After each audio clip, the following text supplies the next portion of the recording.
ये क्या हो रहा है मुझे? ये बालक मेरा ही तो पुत्र है, तो इसे स्वीकार क्यों नहीं कर पा रही हूं मैं?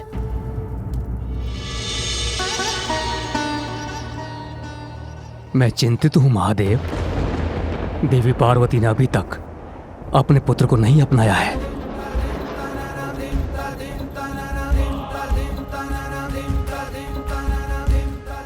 अतीत की छाया जब तक किसी के मन मस्तिष्क पर छाई रहती है उसे कष्ट ही देती है, जिसका एकमात्र समाधान व्यक्ति का शीघ्र अतिशीघ्र उस अतीत से उबरकर वर्तमान को स्वीकार करना।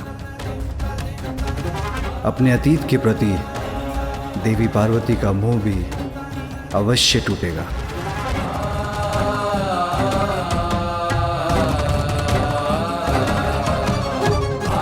जब उनका वर्तमान इसके लिए उन्हें विवश कर देगा।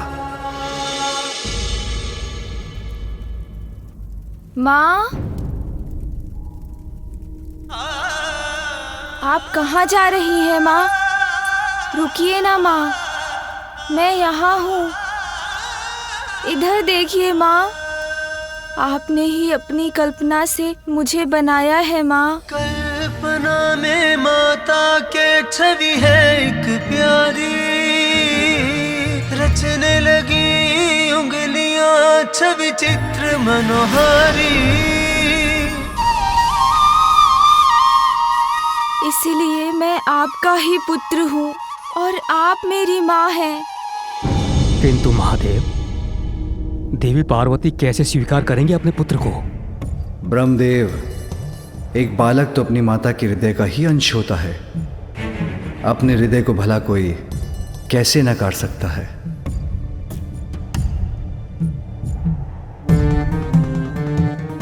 अभी अतीत के प्रभाव से भ्रमित हैं देवी पार्वती, किंतु एक बार ये भ्रम के मेघ छटेंगे तो उन्हें वर्तमान स्पष्ट रूप से दिखाई देगा। वो अपने पुत्र को इस रूप में पूर्व से कहीं अधिक स्नेह देंगी।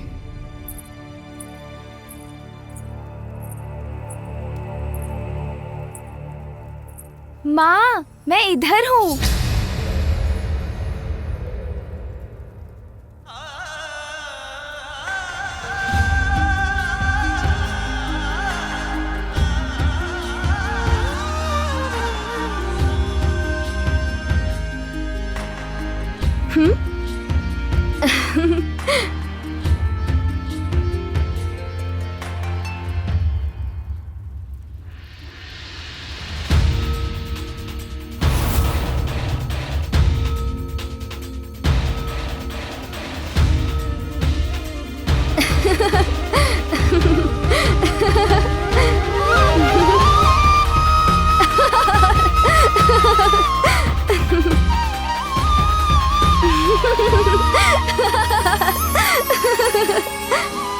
माँ, इधर देखिए।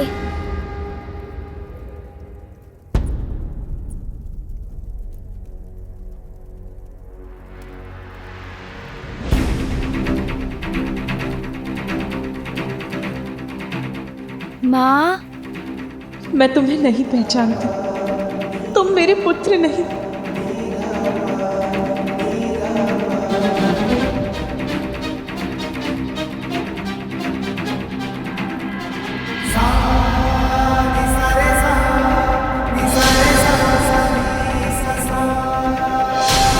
माँ मुझसे दूर क्यों जा रही हैं? हमारा कार्य तो पूर्ण हो गया, फिर हम यहाँ रुके क्यों हैं? मेरे विचार से अब हम देवताओं को प्रस्थान करना चाहिए। नहीं इंद्रदेव, अभी वो समय नहीं आया है। यदि मैं आपके स्थान पर होता तो यहां से जाने का विचार तब तक नहीं करता जब तक कि देवी पार्वती अपने पुत्र को गजमुख के साथ स्वीकार नहीं कर लेती। क्योंकि यदि उनकी क्रोधाग्नि पुनर्जागृत हो गई और उन्होंने अपना रौद्र रूप धारण कर लिया तो आप सभी पुनः संकट में आ जाएंगे। मेरे स्वामी उचित कह रहे हैं। हम सबको देवी पार्वती की सहायता के लिए यहाँ उपस्थित रहना चाहिए। जैसी आपकी आज्ञा प्रभु। नहीं नहीं, मेरा पुत्र तो। माँ,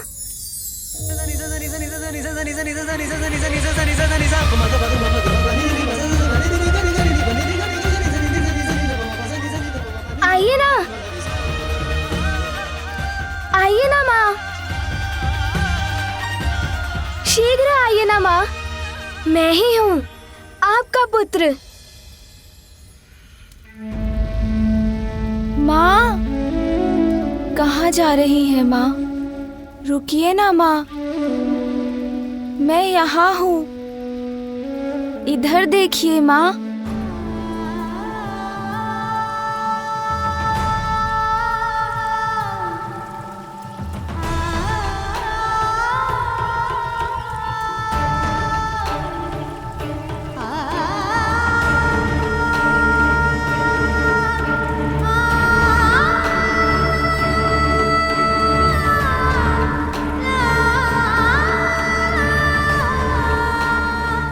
माँ, मुझे आप एक लोरी सुनाकर सुला दो ना।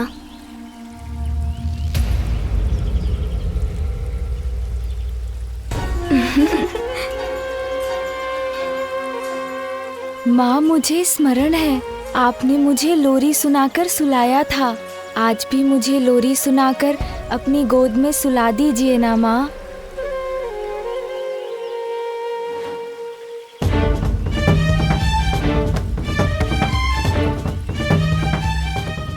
नहीं नहीं, मेरा पुत्र तो।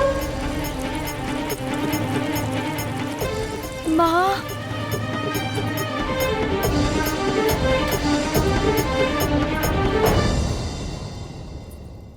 मैं तुम्हें कैसे भूल सकती हूँ पुत्र, कैसे भूल सकती हूँ तुम्हें,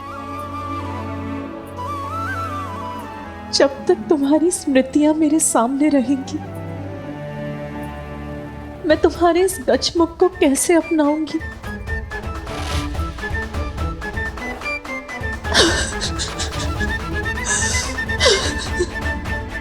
मेरे अनुसार नेत्र पिता के हैं, किंतु इनकी सौम्य और मन भावन मुस्कान आपकी है देवी पार्वती।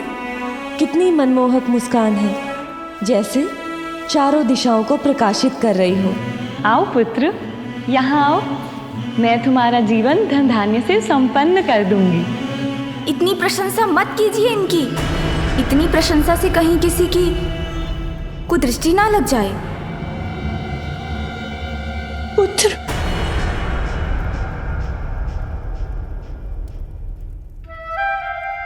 कुदृष्टि तो तुम पर पड़ी गई पुत्र।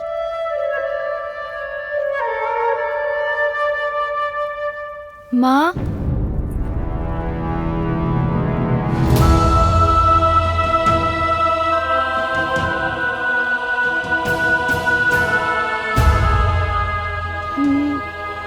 नहीं, ये अनर्थ होना ही नहीं चाहिए था।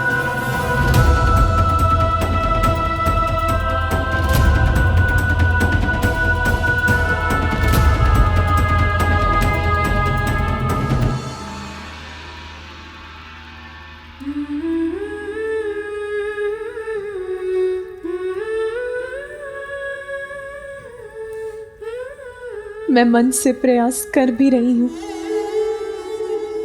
फिर भी उस बालक में मुझे अपना पुत्र दिखाई नहीं दे रहा।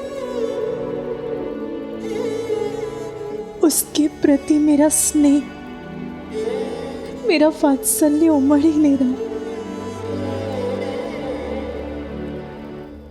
मेरे पुत्र के साथ मेरी स्मृतियां रह रहकर उमड़ आती हैं, उसका स्मरण कराकर मेरे हृदय को दुखी करती है। जहां देखती हूं उसी का मुख दिखाई देता है। मैं जहां जाती हूं उसी का स्वर सुनाई देता है। मेरा पुत्र जो मेरे मुख पर मुस्कुराहट बिखेर गया, जो मेरे लिए मोती लेकर आया,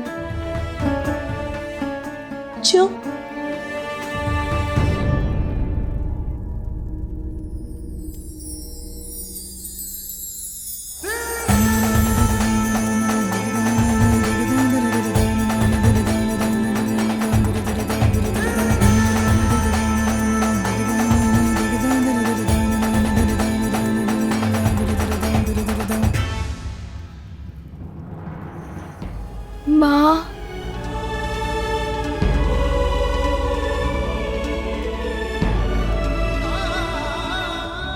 मेरा पुत्र जो मेरे लिए ये बेर तोड़कर लाया था, अब कौन हंसाएगा मुझे? माँ, कौन बेर तोड़कर लाएगा मेरे लिए? किंतु माँ, मैं तो आपका वही पुत्र हूँ, फिर आप दुखी क्यों हो रही हैं माँ? मैं तो अभी भी आपके मुख पर मुस्कुराहट ला सकता हूँ। मैं वो सब कर सकता हूँ माँ जो मैंने पूर्व में किया था। मैं अभी माँ के लिए पुनः बेर ले आता हूँ और उन्हें प्रसन्न करता हूँ।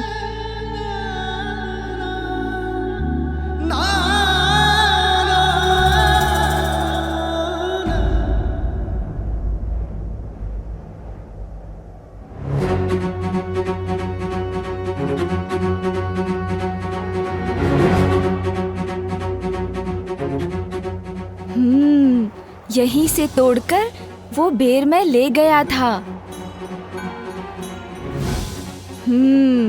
ये बेर तो मैं तोड़कर ही रहूंगा।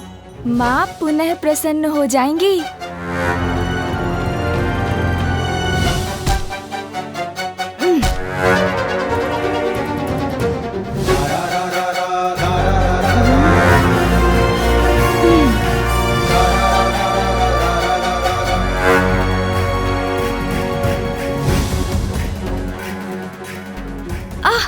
मेरे नवीन कान जी, आप ऐसी तीव्रता से फड़फड़ाएंगे तो मेरा ध्यान भटक जाएगा।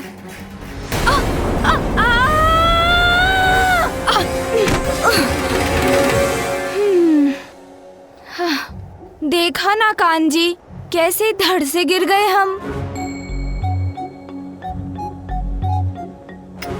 किंतु कुछ भी हो जाए, असफल नहीं होऊंगा।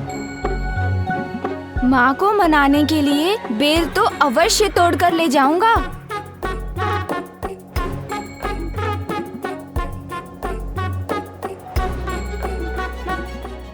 कान जी, अभी हमारा एक दूसरे से उचित परिचय तो नहीं हुआ है, फिर भी हम तो एक ही हैं, तो मेरी सहायता कीजिए।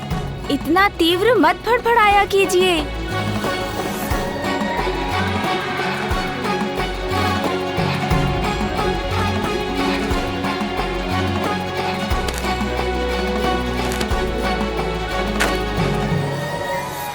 पार्वती का दुख कैसे बांटूं, कुछ समझ में ही नहीं आ रहा है। जो दुख का पहाड़ पार्वती पर टूटा है, उसे संभालने के लिए हमें तभी उसके साथ रहना चाहिए था। सच कह रही हो विजया।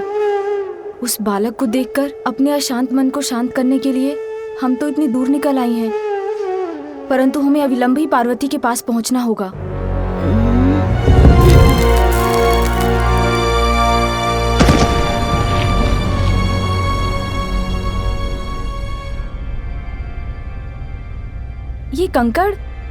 ये कंकड़ कहाँ से गिर रहे हैं?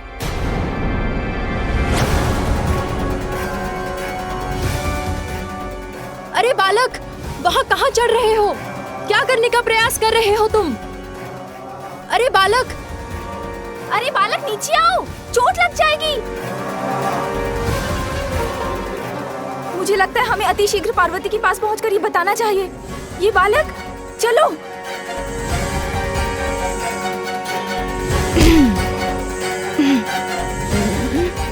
वहाँ तक तो मैं पहुँच कर ही रहूंगा। बेर तोड़कर ले जाऊंगा तो माँ पुनः मुझसे प्रसन्न हो जाएंगी।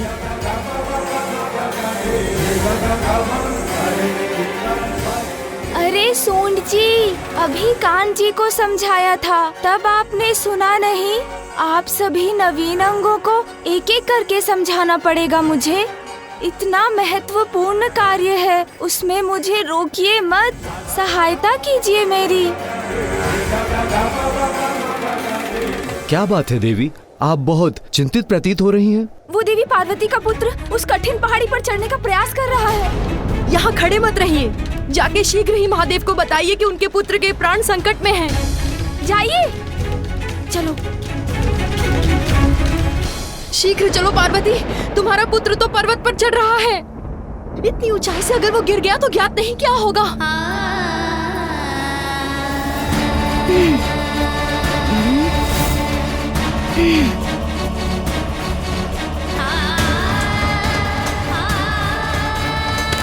बस अब तो मैं वहां पहुंचने ही वाला हूँ।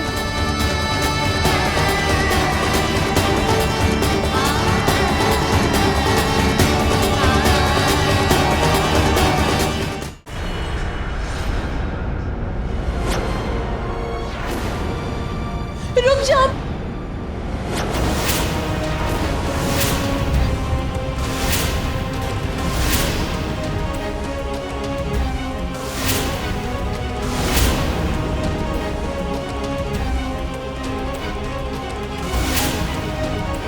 तुम वहां ऊपर क्या कर रहे हो? नीचे उतरो। गिर गए तो? कहीं पैर फिसल गया तो? पुत्र!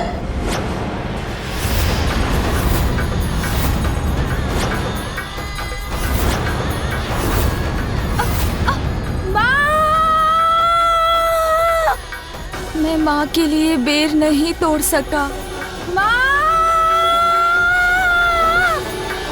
माँ! पार्वती,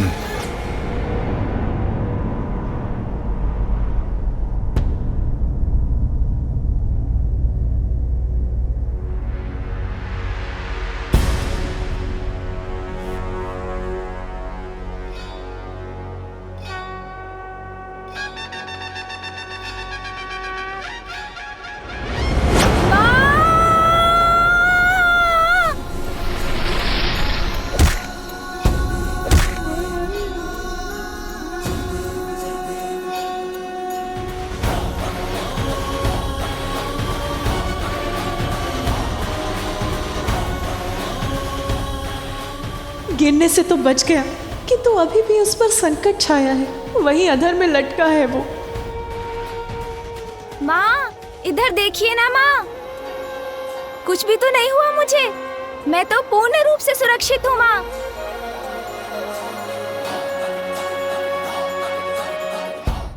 आप तनिक भी चिंता मत कीजिए, मुझे कुछ नहीं होगा।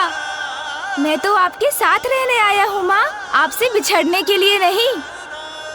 अभी किसी प्रकार सुरक्षित नीचे उतर आए। अरे वाह सोन जी, मुझे गिरने से तो बचा लिया आपने, किंतु अब माँ देख रही हैं, इसलिए अभी मुझे शीघ्रता से अपना कार्य पूर्ण करना होगा।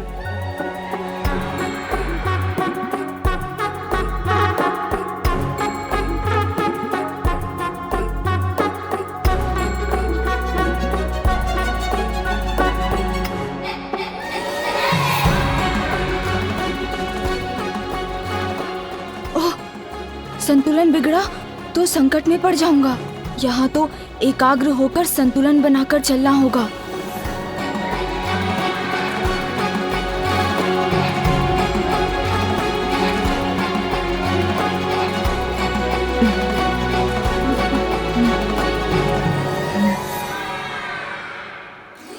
लो, यहाँ तक तो पहुँच गया। अब एक बार पुनः ऊपर जाता हूँ।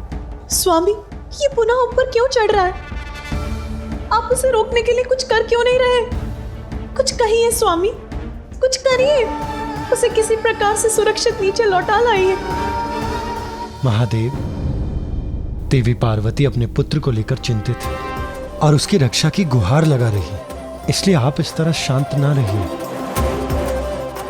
कुछ कीजिए महादेव, और इस बालक को ऊपर चढ़ने से रोकिए। श्री हरि नारायण, संसार की प्रत्येक घटना के समान यहाँ जो घटित हो रहा है उसके पीछे भी एक बहुत बड़ा कारण है, और उसका परिणाम भी निश्चित ही है। उसका विचार कीजिए और बताइए, क्या माँ और पुत्र के बीच जो यहाँ हो रहा है उसे मेरे हस्तक्षेप के बिना होने देना क्या उचित नहीं? ध्यान से पुत्र।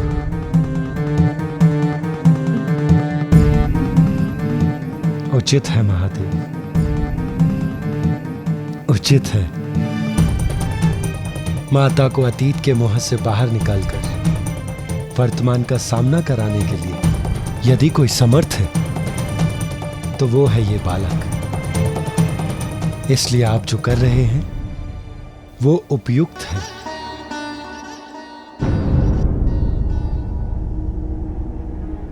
ये कैसा हट है? ये फिर ऊपर क्यों चढ़ रहा है? हाँ, यही तो है वो बेर जो माँ को प्रिय है। इन्हें माँ को दूंगा तो वो मुझसे अवश्य प्रसन्न होंगी।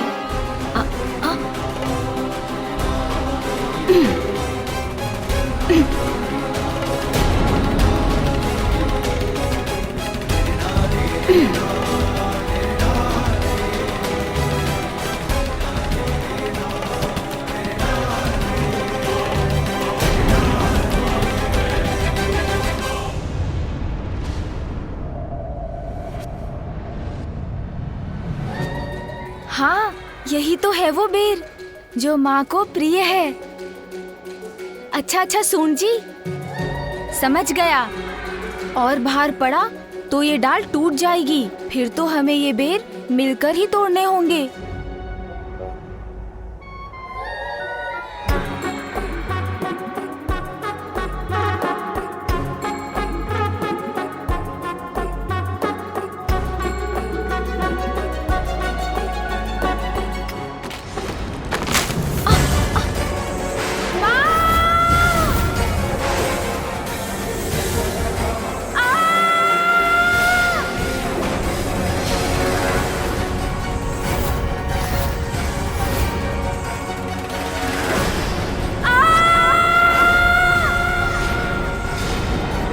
अपनी देह को सीधा कर लेता हूँ, फिर इसके ऊपर चढ़कर नीचे जाने में तो बहुत आनंद आएगा। आहा, इस डाल को वाहन बनाकर तो बहुत आनंद आ रहा है मुझे।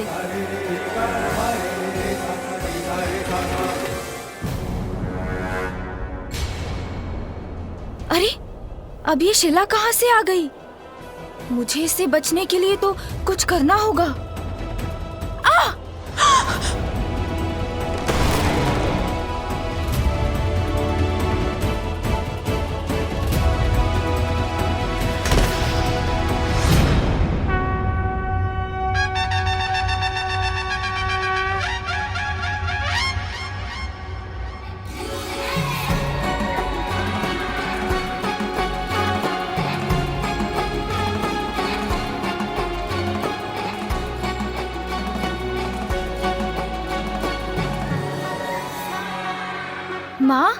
माँ देखिए मुझे, मैं लौट आया और तनिक भी आहत नहीं हुआ मैं। देखिए ना माँ।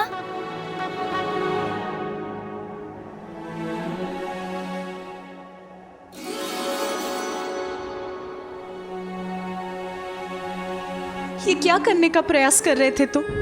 अपने आप को ऐसे संकट में क्यों डाला तुमने? तुम इस संकट में देखकर कितनी दुखी थी मैं, ये जानते भी हो तुम। क्यों बार बार ऐसी पीड़ा देते हो मुझे? बताओ मुझे, उत्तर दो। इतनी ऊंचाई से नीचे गिर के तुम्हें कुछ हो जाता तो कितना कष्ट होता मुझे। इसका एक बार भी विचार किया तुमने?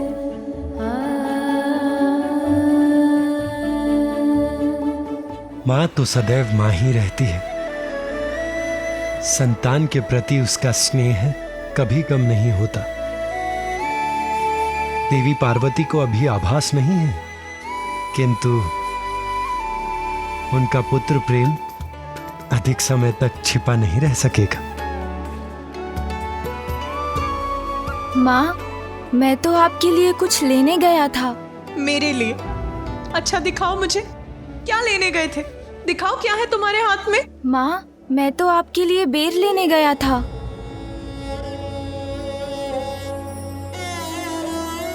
आपको बेर प्रिय है ना माँ? जीवन समर्पित है तुझको माता, सांस सांस अर्पित है तुझको माता, सांस सांस अर्पित है तुझको माता।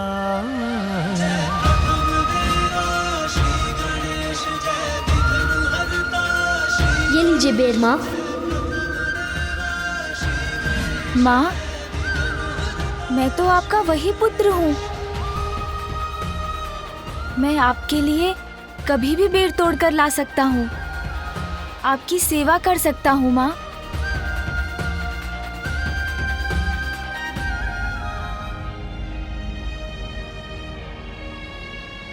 माँ, आपके नेत्रों में अश्रु, आप दुखी हो रही हैं माँ। ओह, समझा, आपको मेरा वो मुख अधिक सुंदर प्रतीत होता था ना, इसीलिए ना मेरे गजमुख को स्वीकार नहीं कर पा रही हैं ना आप। किंतु माँ, ध्यान से देखिए ना मुझे, बुरा नहीं हूँ मैं, अपितु अब तो मैं और भी सुंदर हो गया हूँ। आपको मेरी बात पर विश्वास नहीं हो रहा है ना माँ? आपको बता देता हूँ माँ कि मैं कैसे और अधिक सुंदर हो गया हूँ। कितने मीठे बोल हैं इसके, मैंने अभी तक उन पर ध्यान क्यों नहीं दिया? माँ देखिए, मेरा वो मुख और छोटे छोटे कान सुंदर तो थे, किंतु उन्हीं के कारण तो इतने बड़े संकट में पड़ गया था मैं। किसी की बात ही नहीं सुनी, बड़े बड़े बोल बोलता चला गया। बस भिक्षुक बस, अब मैं आपके मुख से एक भी शब्द नहीं सुनना चाहता। उद्दंडता करता गया।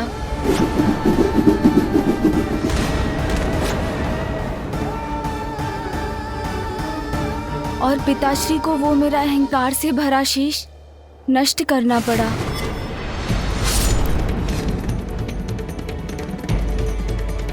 माँ, मैंने उचित सुना है ना कि सुनने से तो ज्ञान बढ़ता है, इसीलिए जो अधिक सुनते हैं और कम बोलते हैं वही बड़े ज्ञानी बन पाते हैं, है ना माँ? अब मेरे इन बड़े कानों से तो मैं सब कुछ सुन सकता हूँ, इसलिए मैं भी बहुत बड़ा ज्ञानी बन जाऊंगा ना माँ? तो माँ, मेरे ये बड़े बड़े कान ज्ञान के ही प्रतीक है ना? मेरे मुख पर तो वैसे ही सूंड रूपी ताला पड़ गया है, जो मुझे कम बोलने के लिए प्रेरित करता है। इसलिए मैं अब आवश्यकता से अधिक बोल ही नहीं सकता। अरे, इतनी अल्पायु में ही ये तो इतना बड़ा ज्ञानी बन गया, कैसी बुद्धिमानी की बातें कर रहा है। और हाँ माँ, मेरे ये नेत्र तो बड़े ही अद्भुत हैं। इनसे मैं सब कुछ बड़ी सूक्ष्मता से देख पाता हूँ, इसलिए अब मेरे लिए सत्य और असत्य का भेद करना बहुत ही सरल हो गया है।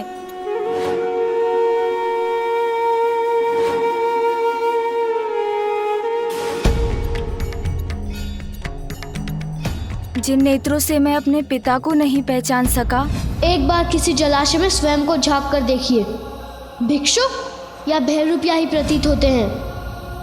उन नेत्रों का मुझे क्या लाभ माँ? किंतु अब इन नेत्रों से जो दृष्टि मुझे प्राप्त हुई है, उसके कारण भविष्य में मुझसे कभी भूल नहीं होगी। इसलिए मेरे लिए तो ये नेत्र अत्यंत सुंदर हैं, है ना माँ?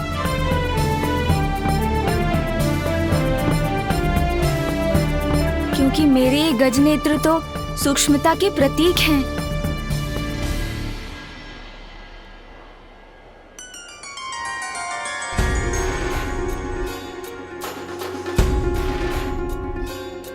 हाँ हाँ सूंड जी, इतनी अधीरता मत दिखाइए। मैं तो माँ को आपके ही बारे में बताने वाला हूँ, इसलिए धैर्य रखिए, चिंता मत कीजिए।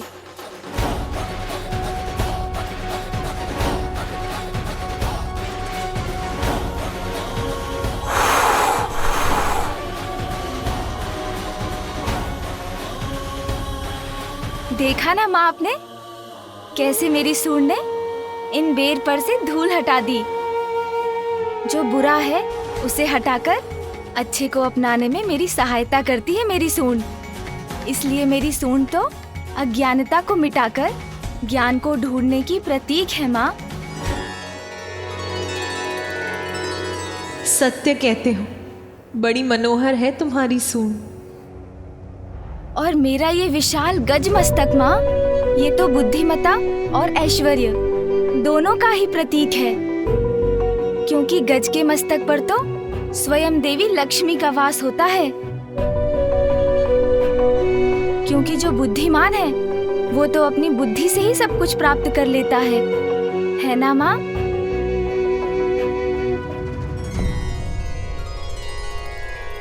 यदि मेरा ये मस्तक पूर्व में भी होता तो माँ, मैं किसी से युद्ध नहीं करता।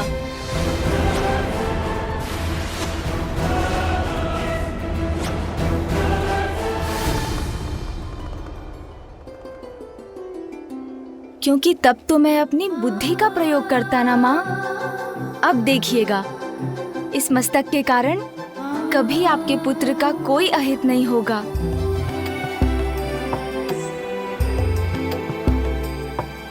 माँ, अब तो आपको विश्वास हो गया है ना? मैं तो और भी अधिक अच्छा और सुंदर हो गया हूँ, है ना माँ?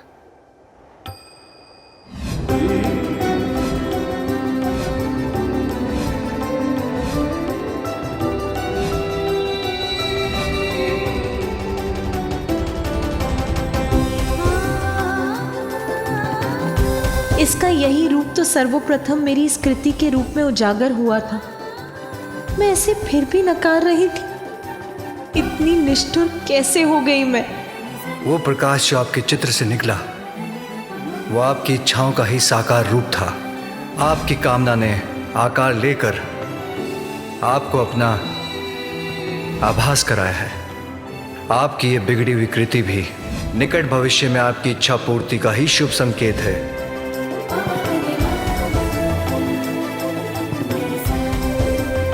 प्रत्येक बड़ी घटना के पीछे एक बड़ा कारण होता है पार्वती। तुम्हारे पुत्र ने तुम्हारी कृति के माध्यम से तुम्हें अपने आगमन का संकेत पूर्व में ही दे दिया था पार्वती। हाँ स्वामी, आप उचित कहते हैं। मैंने ही इसे पहचानने में देर कर दी।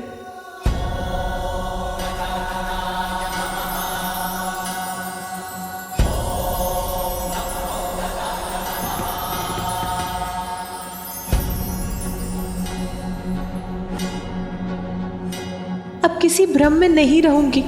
अपने पुत्र पर अपना सारा स्नेह न्यौछावर करूंगी मैं। किन विचारों में डूब गई हो माँ? मुझे बताइए ना। मैं अच्छा हूं ना माँ?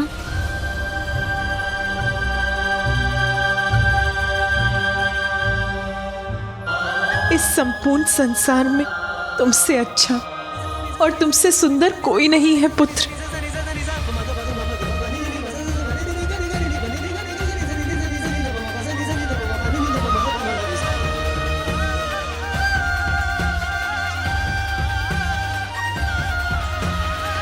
पुत्र प्रेम में इतना बह गई माता कि इस गजमुख को भी स्वीकार कर लिया। किंतु उचित ही है, क्योंकि हम देवताओं का हित तो इसी में निहित है।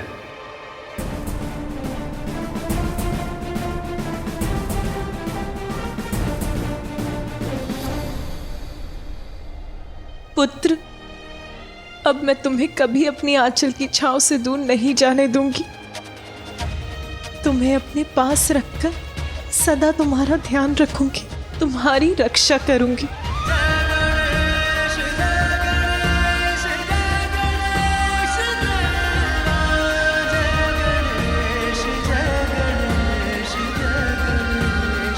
पुत्र, आज तुम्हारे ही कारण तुम्हारी माता पुनः प्रसन्न हुई हैं। तुम्हारे ही कारण उनके क्रोध से हमारी और संपूर्ण सृष्टि की रक्षा हुई है। तुम्हारे जन्म से सृष्टि में अनेकों जीवन रक्षित हुए हैं। तुम्हारे जन्म से संसार का अमंगल दूर हुआ है। सभी जीवों के लिए मंगलमयी है तुम्हारा जन्म पुत्र। इसीलिए मैं ब्रह्मा तुम्हें वरदान देता हूं कि आज से तुम मंगल मूर्ति के नाम से जाने जाओगे।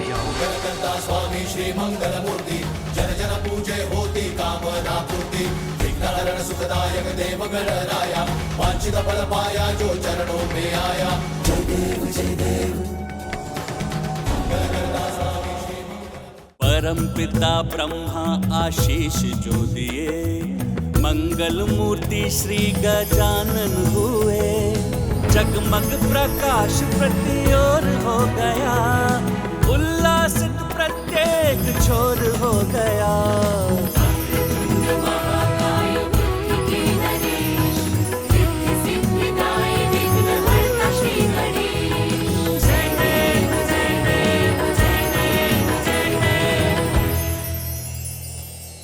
मेरे पुत्र को ये मंगलमय आशीष देने के लिए आपको अनेक धन्यवाद ब्रह्मदेव।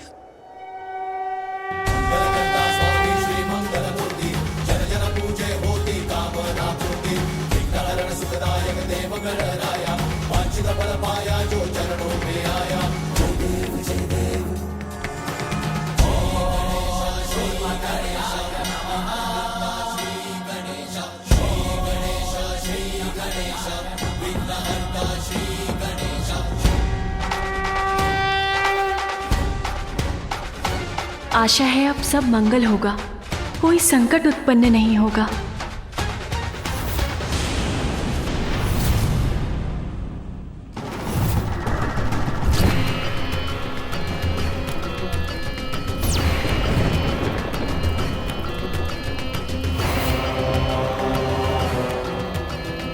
असुर सम्राट गजमुखासुर की, असुर सम्राट गजमुखासुर की, असुर सम्राट गजमुखासुर की, असुर सम्राट गजमुखासुर की, असुर सम्राट गजमुखासुर की, असुर सम्राट गजमुखासुर की, असुर सम्राट गजमुखासुर की, असुर सम्राट गजमुखासुर की, असुर सम्राट गजमुखासुर की, असुर सम्राट गजमुखासुर की, असुर सम्राट गजमुखासुर की।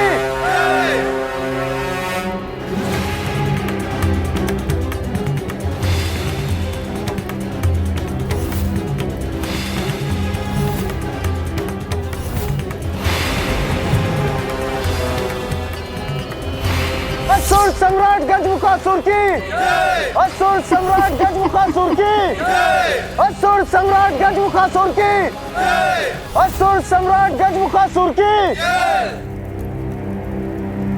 सर्वत्र हो असुर साम्राज्य का विस्तार, चहुं दिशाओं में अशुभ ही अशुभ हो, छा जाए अशुभ का अंधकार, देवताओं का विनाश हो। यह है मेरा संकल्प।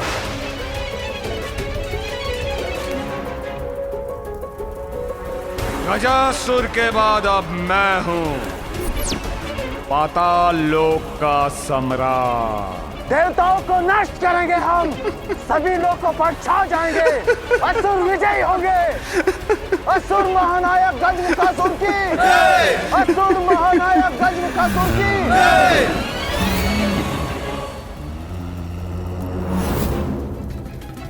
सेनापति, क्या हमारी असुर सेना देवलोक पर आक्रमण करने के लिए तैयार है?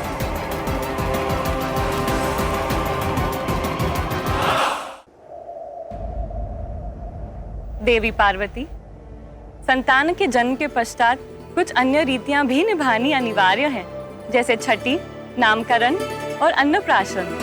हाँ देवी पार्वती, हमें तो अब आपके पुत्र के छठी के उत्सव में निमंत्रण की प्रतीक्षा है। अवश्य। मेरे हृदय में व्याप्त आनंद एक भव्य आनंद उत्सव का रूप अवश्य लेगा देवी सरस्वती। शीघ्र ही उचित समय पर मेरे पुत्र का छठी और नामकरण संस्कार अवश्य किया जाएगा। और मैं यहाँ उपस्थित सभी देवताओं को भी इस उत्सव में भाग लेने का निमंत्रण देती हूँ। ये कैसी दुविधा है। माता पार्वती के आदेश का उल्लंघन नहीं कर सकता, इसलिए मुझे इस गजमुख के जन्म के उत्सव पर आना ही होगा। नंदी एवं अन्य गण, कृपया सभी यक्ष, गण, किन्नर, गंधर्व आदि तक भी ये सूचना पहुंचा दीजिए उन्हें भी इस महोत्सव में भाग लेने अवश्य आना है। जो आज्ञा माता। देवी पार्वती, आपके सुख में साथ देने तो यहाँ इस उत्सव में सभी बड़ी प्रसन्नता पूर्वक सम्मिलित होंगे। यह तो ऐसा महान अवसर है जिसके अनेकों दूरगामी शुभ परिणाम होंगे, क्योंकि आपके पुत्र के रूप में कैलाश में ऐसी दिव्यता का जन्म हुआ है जिससे सदा संसार का मंगल होगा। मैं तुम्हें अपार स्नेह दूंगी पुत्र, किसी संकट का साया तुम पर नहीं पड़ने दूंगी।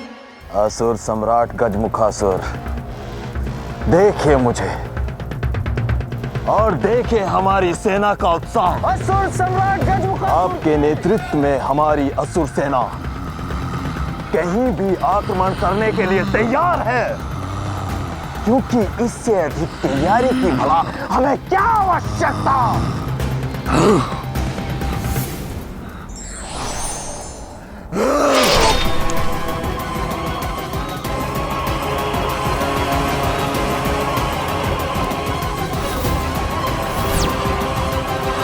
मेरे प्रश्न का उत्तर बस हाँ या ना में देना चाहिए था इस मूर्ख को।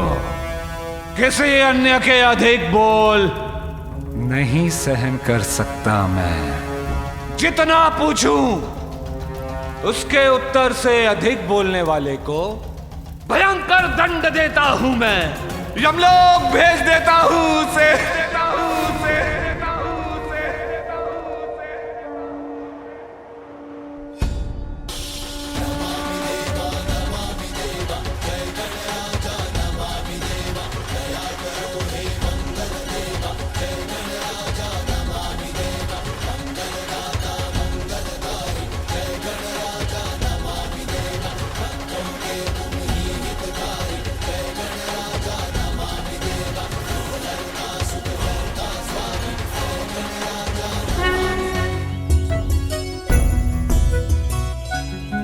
समझती क्या है वो जया अपने आप को?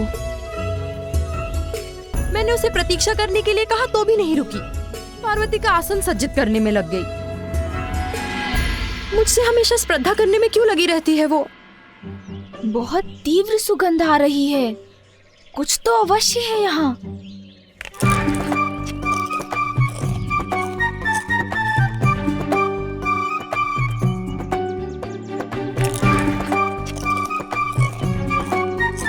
कहिए सूर्ण जी, क्या ज्ञात हुआ आपको?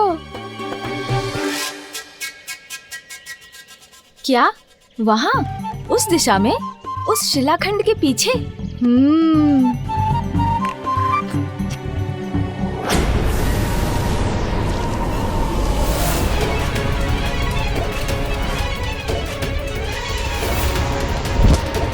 कौन है ये जो मेरे इंद्रलोक के भीतर आकर यहाँ की महिमा को नष्ट भ्रष्ट कर रहा है?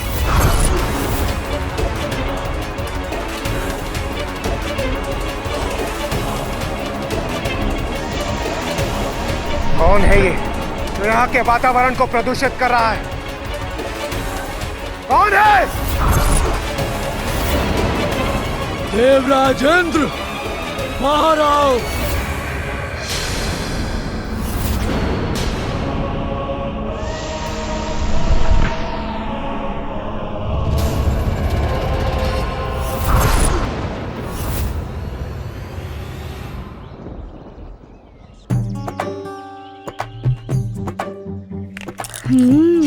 तो ये मधुर सुगंध फलों की है।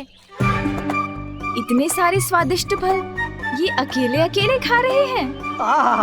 इतना आनंद आ रहा है मुझे, अभी तो मैं इतने पाऊंगा उत्तर पत्ता दीजिए भी, तब ज्यादा हूंगा, तब मेला है।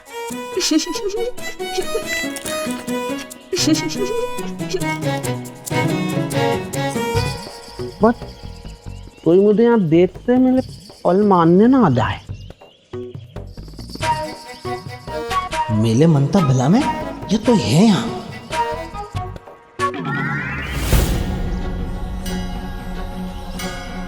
आप यहाँ क्या कर रहे हैं? मैंने पहले ही कहा था इधर तान पतल तो सीधा तल दो।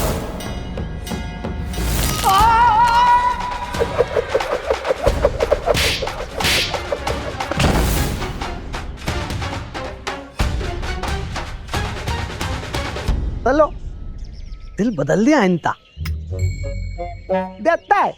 क्या कहा आपने?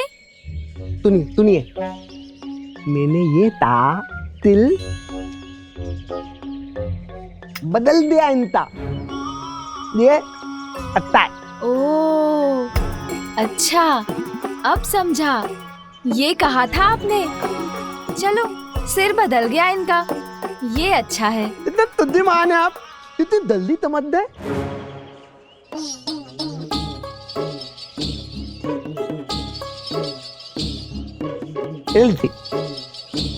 ताली थी।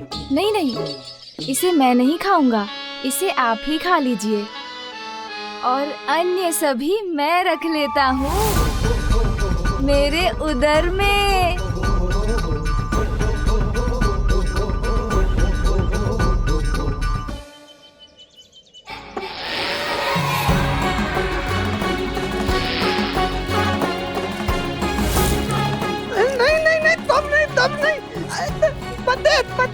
अन्य तभी तो मेले हैं, तब नहीं। फल किसी के लिए थोड़े होते हैं, वो तो खाने के लिए होते हैं।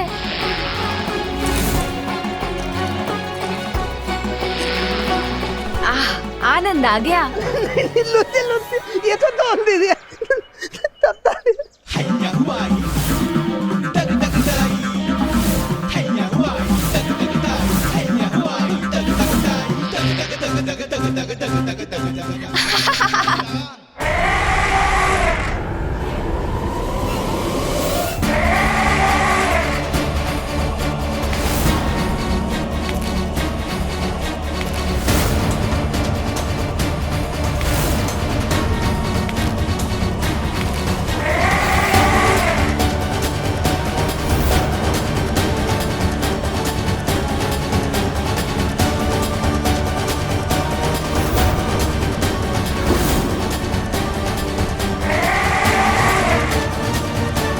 कौन हो तुम?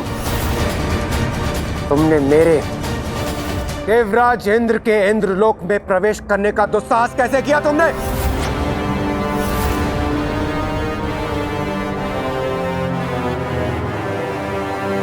अपना क्रोध मुझे मत दिखाओ इंद्र, मुझसे भयभीत हो। मैं तुमसे कुछ ज्ञात करने आया हूँ, जो प्रश्न पूछूं उसका उत्तर दो, अन्यथा तुम्हारे इस इंद्रलोक को ध्वस्त कर दूंगा मैं। शीघ्र बताओ, क्यों एकत्रित हुए थे तुम सभी देवता कैलाश पर, और वहां पर इतनी प्रसन्नता का वातावरण होने का कारण क्या था? दुष्ट असुर, तुम्हारी सबसे बड़ी भूल, तुमने यहाँ आकर मुझसे धृष्टता करने का दुस्साहस किया, और अब मुझसे मेरे इंद्रलोक में ही प्रश्न कर रहे हो। मैं तुम्हें तुम्हारे दुस्साहस का दंड दूंगा।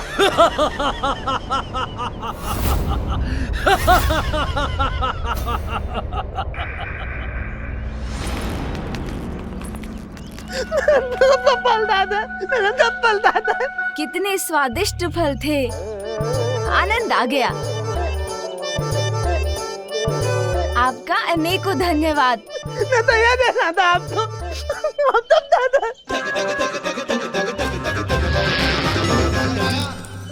फल दादा, फल दादा, मैं आपको एक देना था, हमने ताले। हाँ हाँ, खा लिए मैंने, क्योंकि आपने ही तो हाथ बढ़ाकर दिया था।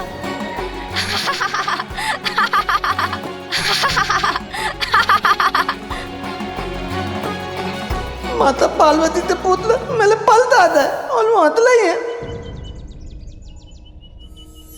पुत्र, तुमने तोतलागढ़ से उनके सभी फल लेकर क्यों खा लिए? किसी की अनुमति के बिना उनका भोजन खाना तो अनुचित है पुत्र। किंतु माँ, मैं क्या करता, इतने स्वादिष्ट फल थे और मुझे भूख भी लगी थी। ये मैं कैसे भूल गई। उसकी माँ हूँ मैं, इसीलिए उसके प्रत्येक आवश्यकता का ध्यान रखना तो मेरा कर्तव्य है। इतना समय हो गया, मैंने उसे कुछ खिलाया ही नहीं। मुझे अब उसके प्रति और सहज रहना होगा। आप सभी के रहते ये कैसे हो गया? यदि मुझे स्मरण नहीं रहा तो आप सभी को भी तो सूझ सकता था कि वो एक बालक है, उसे भूख भी लगती है।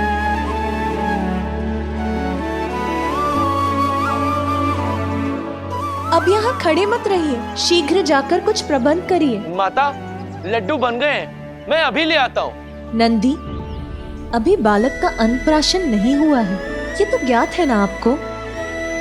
अन्नप्राशन होने के पूर्व तो वो बस फल, दूध और मधु का ही आहार कर सकता है। यथाशीघ्र सुंदरवन जाकर वहां के स्वादिष्ट फल लेकर आइए। श्रृंगी, और आप विंध्याचल जाकर वहां प्राप्त होने वाला सबसे मीठा मधु लेकर आइए। और आप शीघ्र स्वर्ग जाकर वहां देवी कामधेनु से दुग्ध लेकर आइए।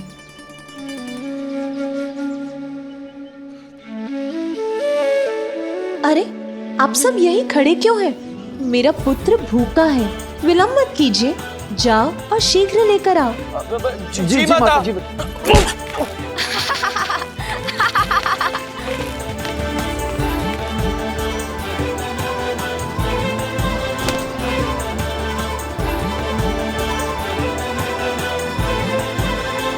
इतना अधिक कार्य करना है, बालक का कक्ष तैयार करना है, उत्सव के प्रबंध करने हैं, इतना सब कुछ है करने के लिए।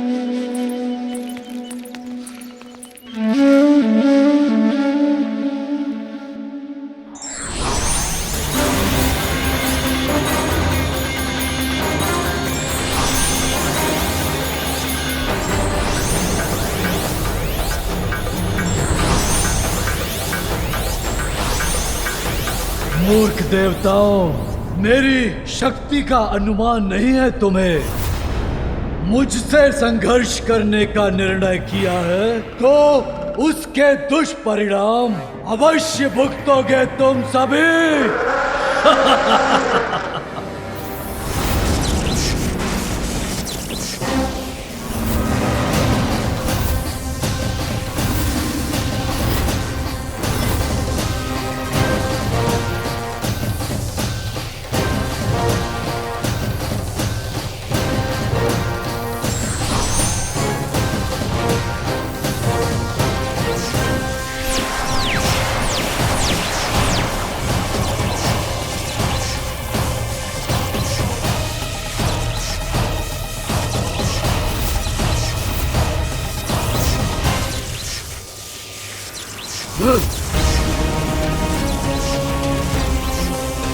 तुम्हारी संयुक्त शक्ति भी मुझे कोई क्षति नहीं पहुंचा सकती।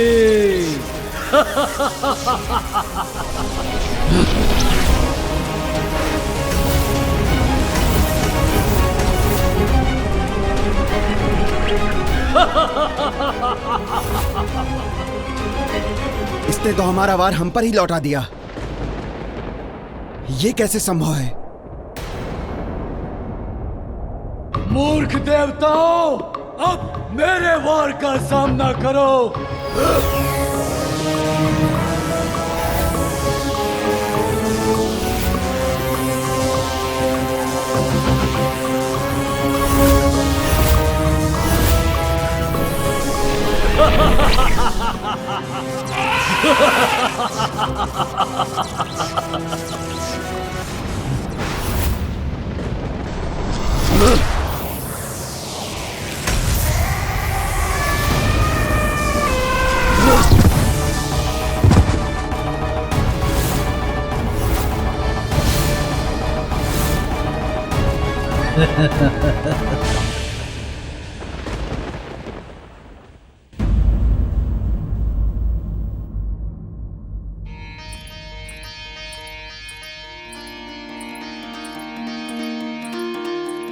पार्वती के मन में उमड़ी ममता,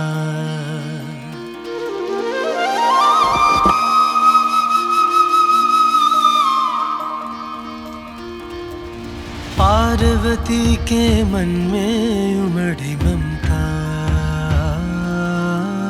माँ की गोद में आए विघन हरता।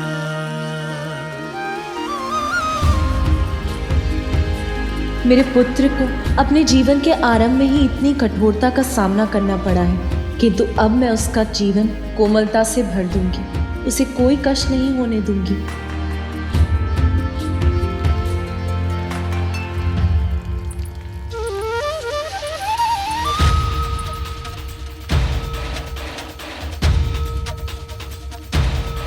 जैसे मरुस्थल को वर्षा की फुहार तृप्त करती है, वैसे ही मुझे माँ बनाकर तुमने मेरे जीवन को सभी सुखों से भर दिया है पुत्र। अपनी संतान का ध्यान रखना ही तो माँ के जीवन का सबसे बड़ा सुख है।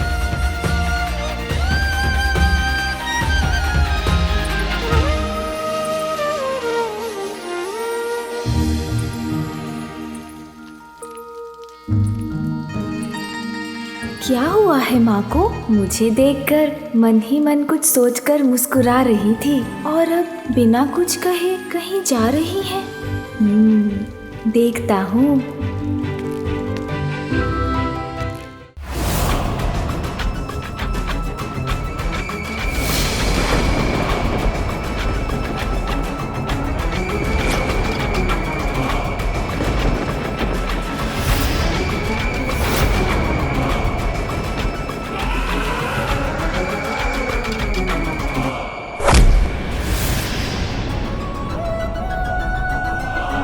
देवराज इंद्र, देखो कैसे मैंने अपने पाश में बांध लिया तुम्हारे सभी देवताओं को, निष्क्रिय कर दिया उन्हें। अब हम दोनों का सामना होगा एक दूसरे के साथ। दुर्भाग्यवश हमारे इस परस्पर युद्ध में पराजित तुम ही होगे। दुष्ट असुर, सावधान!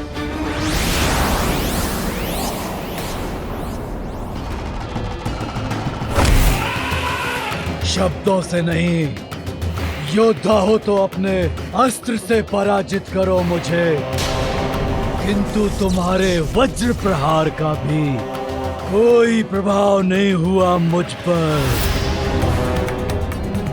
सर्वशक्तिमान हूं मैं, नहीं टिक पाओगे मेरे समक्ष।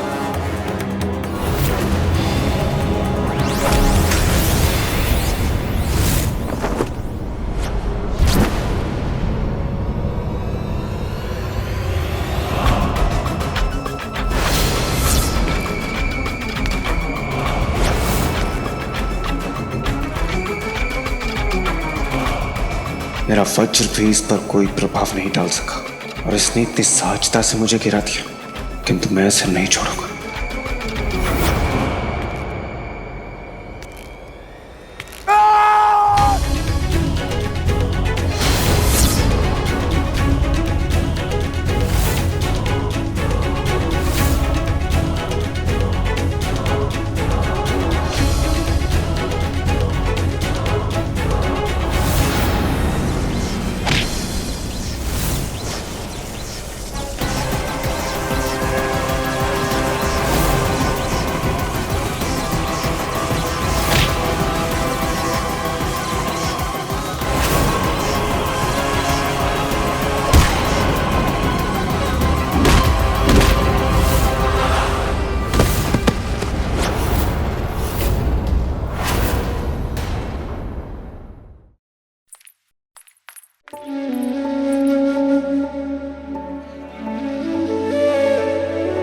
माँ, आप ये क्या कर रही हैं? तुम्हारे लिए तुम्हारा कक्ष तैयार कर रही हूँ पुत्र, तुम्हारा बिछौना सजा रही हूँ। मेरे पुत्र को तनिक भी कष्ट ना हो, इसकी व्यवस्था कर रही हूँ। अरे, सारे दीपक क्यों नहीं जल रहे? मैं इन्हें जला देती हूँ।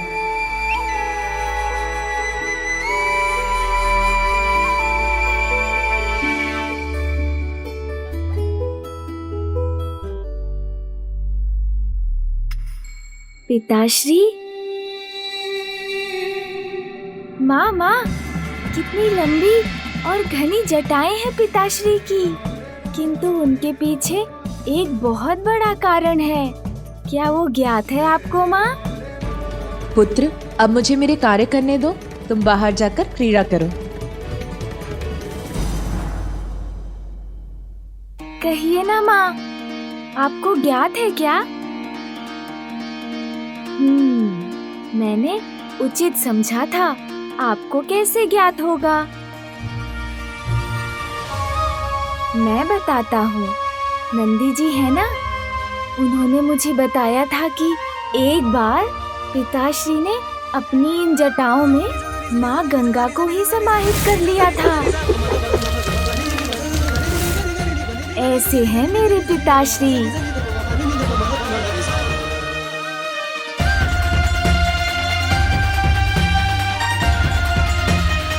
ये क्या किया पुत्र तुमने? अभी मैंने ठीक किया था और अभी तुमने बिगाड़ दिया।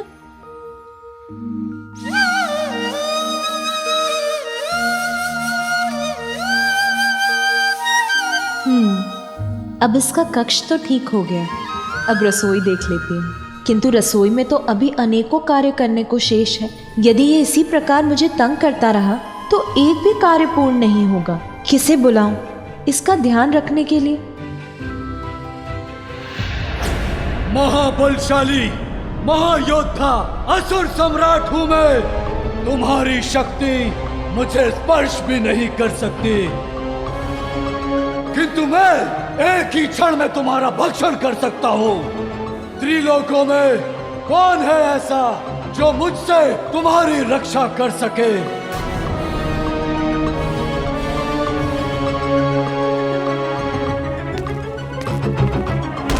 लो, अब मेरा वार सहो।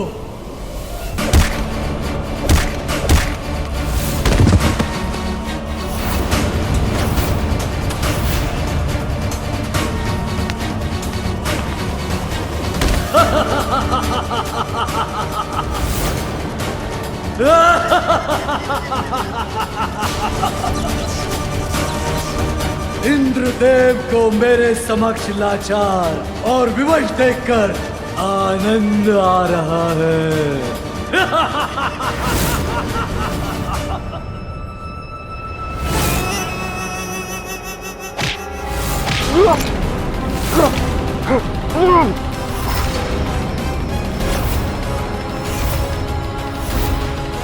अब मुझसे अपना बचाव करना चाहते हो तो मेरे प्रश्न का उत्तर दो।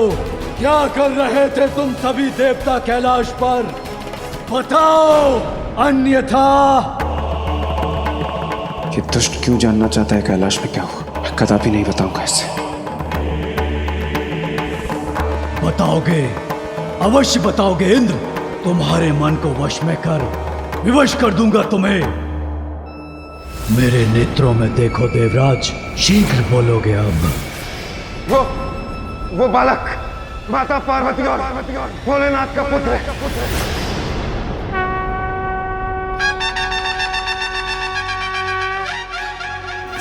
लाल चढ़ायो अच्छा गजमुख को, दो दिल लाल विराजे सुध गौरी हर को, हाथ लिए गुड़ लड्डू साई सुरवर को, महिमा कहीं न जाए लागत हूँ पद को। अब मुझसे अपना बचाव करना चाहते हो तो मेरे प्रश्न का उत्तर दो। क्या कर रहे थे तुम सभी देवता कैलाश पर?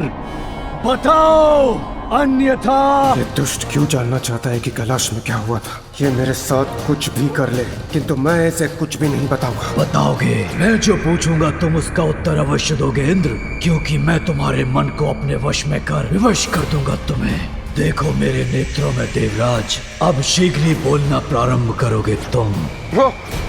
वो बालक माता पार्वती और भोलेनाथ का पुत्र है।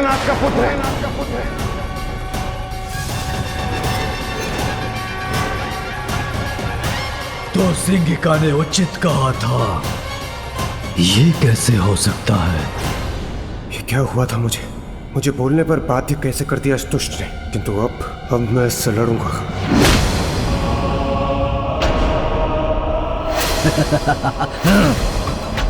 प्रतीत हो रहा है और प्रताड़ित और अपमानित होना है तुम्हें इंद्रदेव।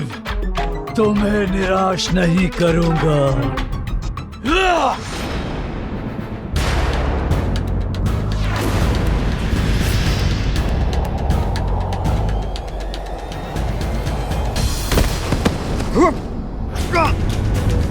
लेकिन ये कैसे सत्य हो सकता है? महादेव और देवी पार्वती का पुत्र तो हो ही नहीं सकता। इसीलिए मुझसे मिथ्या वचन बोलकर मुझे भ्रमित करने का प्रयास मत करो। रुक जाओ, रुक जाओ। यदि मेरी बात का विश्वास नहीं तो स्वयं ब्रह्मदेव से पूछ लो।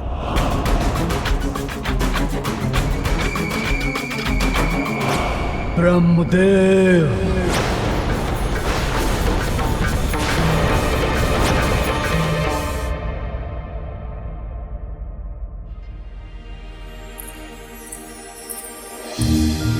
माँ, माँ, एक और बात सुनिए ना।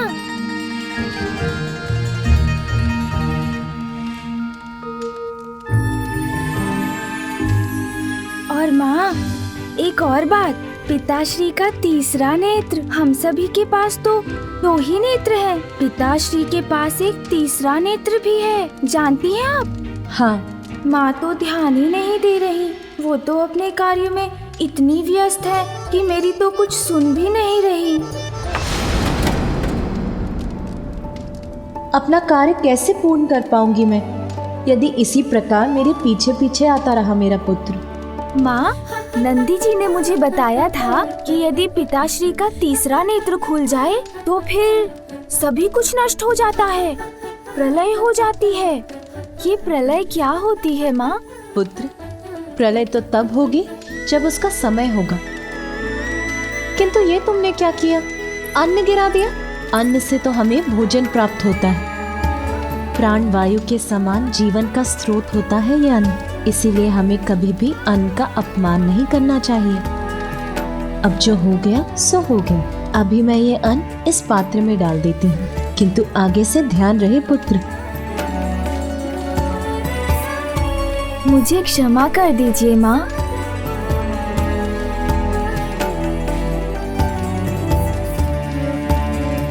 माँ, मैं और एक बात तो बताना भूल ही गया। मैंने आपको पिताश्री के जो तीसरे नेत्र के बारे में बताया, वो तो कितना अद्भुत है ना माँ? हाँ पुत्र, तुम्हारे पिताश्री सच में अद्भुत ही हैं। माँ पुनः चली गई। मुझे तो उन्हें और भी बहुत सारी बातें बतानी है। माँ, माँ, एक और बात सुनिए ना माँ। माँ, पिताश्री के पास तो डमरू और त्रिशूल भी है, ज्ञात है आपको? यदि ये इसी प्रकार मेरे इर्द गिर्द रहा तो मेरा कार्य कैसे पूर्ण होगा?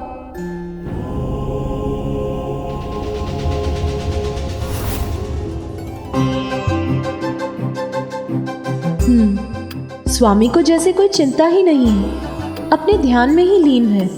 और एक मैं हूँ जो ग्रह को व्यवस्थित करने के कार्यों में व्यस्त हूँ। उनके लिए तो ध्यान सर्वोपरि है। अब तो मुझे उनसे बात करनी ही होगी। आपने सुना ना माँ, मैंने क्या कहा? माँ, नंदी जी ने ना मुझे पिताश्री के त्रिशूल के बारे में बताया था। कितना प्रचंड है वो, आप जानती हैं? पुत्र, हाँ माँ। मेरे साथ आओ। अच्छा माँ, मैं तो आपके साथ ही हूँ। आप जहाँ कहेंगी वहाँ चलूँगा। किंतु हम जा कहाँ रहे हैं माँ? आओ। स्वामी, क्या आपको ज्ञात है आज संपूर्ण दिवस यहाँ क्या कुछ हुआ है? नहीं ज्ञात है? कोई बात नहीं, मैं बताती हूँ। जब आप यहाँ ध्यान में मग्न थे तब मैंने नंदी, श्रृंगी और अन्य गणों को हमारे पुत्र के लिए फल, दूध और मधु लाने के लिए भेजा। उसके बाद मैंने अपने पुत्र के कक्ष की व्यवस्था की। फिर मैंने गृह के अन्य आवश्यक कार्य किए। मैंने तो ये सब किया। अब आप बताइए, आपने संपूर्ण दिवस क्या क्या किया? नहीं नहीं, इतना विचार करने की आवश्यकता नहीं है, क्योंकि आपने तो ध्यान करने के सिवाय और कुछ भी नहीं किया। जानना चाहते हैं मुझे ये सब कैसे ज्ञात है? बताती हूँ। जब मैं एक एक कर सभी कार्य निपटा रही थी और साथ ही हमारे पुत्र का ध्यान भी रख रही थी, मेरी दृष्टि जब भी बाहर गई आप यहीं थे, ध्यान में लिए। जानती हूँ, ध्यान तो आपके लिए बहुत महत्वपूर्ण है। जगत कल्याण का उत्तरदायित्व जो है आप पर। किंतु स्वामी, हमारे गृह में अब एक बालक का, आपके पुत्र का आगमन हुआ है। यदि मेरे ऊपर आपका और उसके साथ अन्य कार्यों का भार भी पड़ गया तो मुझे कठिनाई नहीं होगी क्या? फिर मुझे अपने पुत्र की छठी नामकरण आदि संस्कारों का, उसके जन्म के उत्सव का भी तो विचार करना है। आपसे मैंने गृह के किसी कार्य को करने के लिए तो कभी नहीं कहा, किंतु स्वामी, आपको अपने दायित्व स्वयं समझने चाहिए। स्वामी, आपके पुत्र के प्रति आपका भी दायित्व है, ये तो समझते हैं ना आप? अब आप शांत क्यों हो गए? कुछ बोल ही नहीं रहे। कहिए ना, इतना तो आप भी समझते हैं ना? मैं तुम्हारी बात समाप्त होने की प्रतीक्षा कर रहा था प्रिय। मैं समझता हूं, अपने समस्त दायित्व भली भांति समझता हूं। कहो, मैं कैसे सहायता कर सकता हूं? आपको ज्ञात है, आज संपूर्ण दिवस आपका पुत्र मेरे पीछे पीछे घूमकर मुझे ये बताता रहा कि उसके पिता किस किस प्रकार से अद्भुत हैं। तो अब मेरा एक सुझाव है, मैं अपने शेष कार्य समाप्त करके आती हूँ और आप अपने ध्यान के स्थान पर अपने पुत्र के साथ कुछ समय बिताइए, उससे बातें कीजिए। वो आपके बारे में जानने के लिए उत्सुक है, उसकी जिज्ञासा शांत कीजिए स्वामी। अवश्य पार्वती। पुत्र, अब तुम कुछ समय अपने पिताश्री के साथ बैठो, उनसे बातें करो, उचित है ना?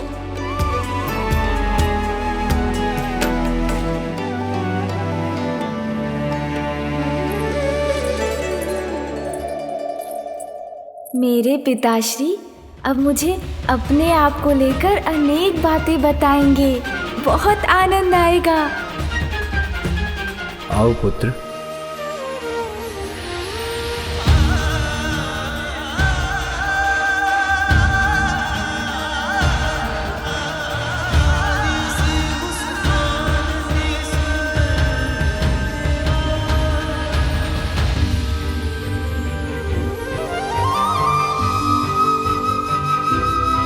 पिताश्री, आप निद्रा मग्न हो गए क्या? नहीं पुत्र, मैं निद्रा में नहीं, मैं ध्यान मग्न हूँ। ध्यान पिताश्री, ये क्या होता है? ये तो मुझे नहीं ज्ञात। आप करते हैं तो कुछ अद्भुत ही होगा, बताइए ना पिताश्री। पुत्र, ध्यान से हमारा अंतर्मन शुद्ध होता है। हम अपने भीतर झांककर अपना सत्य ढूंढ पाते हैं और आंतरिक और बाहरी वास्तविकता का हमें स्पष्ट बोध हो जाता है। किंतु पिताश्री, मुझे तो बिना ध्यान के ही सब कुछ स्पष्ट हो गया है। अब तो मैं आपको भली भांति पहचान गया हूँ। आपके विषय में सब कुछ ज्ञात हो गया है मुझे। जो कुछ भी नंदी जी ने मुझे बताया था, अब वो सब कुछ स्पष्ट हो गया है मुझे। मैं आपको बताऊं पिताश्री?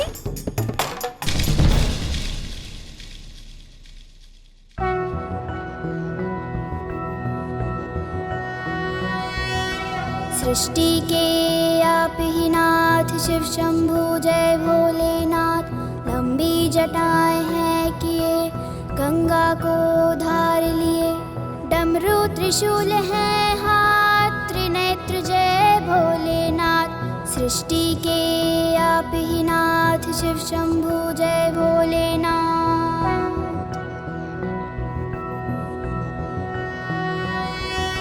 तन पे भस्म है मले, नाग धरा है गले।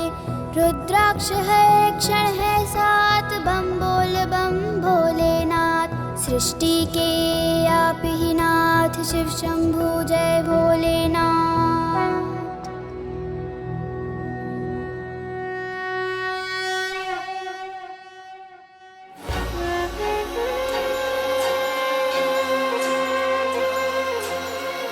पुनः यहीं बैठ जाता हूँ उनके निकट।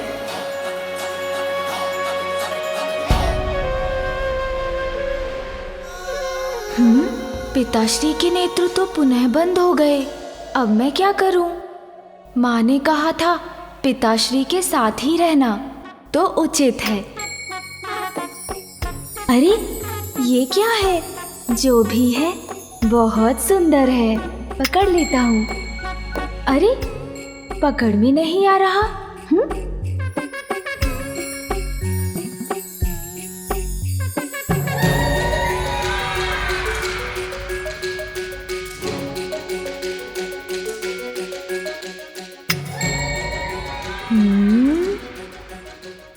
ओह, ये तो कुछ अत्यंत विचित्र और अद्भुत है पिताश्री की जटाओं में।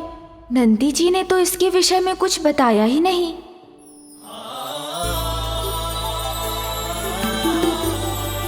अतुलनीय सौंदर्य है मेरा, मुझसे भी अधिक सुंदर कोई कहाँ हो सकता है भला।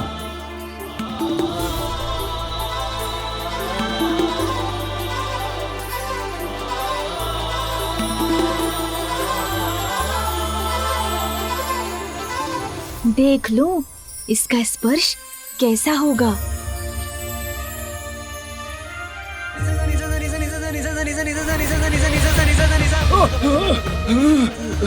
क्या हुआ स्वामी?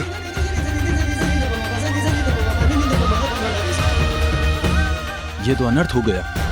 माता पार्वती के पुत्र ने मुझे महादेव के मस्तक से उतार कर अपने हाथों में ले लिया है। नहीं, ये तो सर्वथा अनुचित है। बड़ी अद्भुत चमक है इसकी।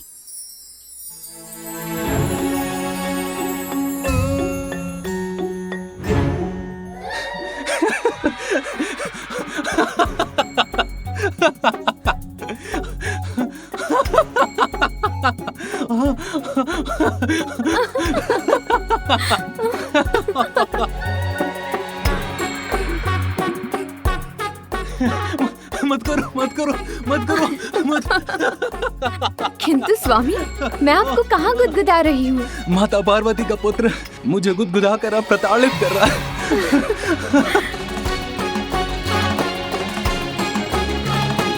स्वामी, अब आप ठीक तो है? हाँ, अभी तो कुछ अच्छा अनुभव कर रहा हूँ। अपने इस दिव्यास्त्र से मैं सभी बुरे असुरों को नष्ट कर दूंगा।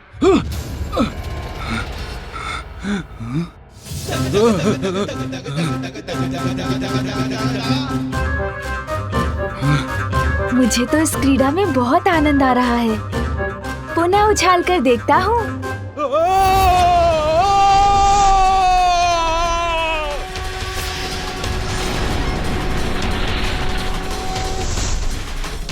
प्रकाश कहां से उत्पन्न हो रहा है?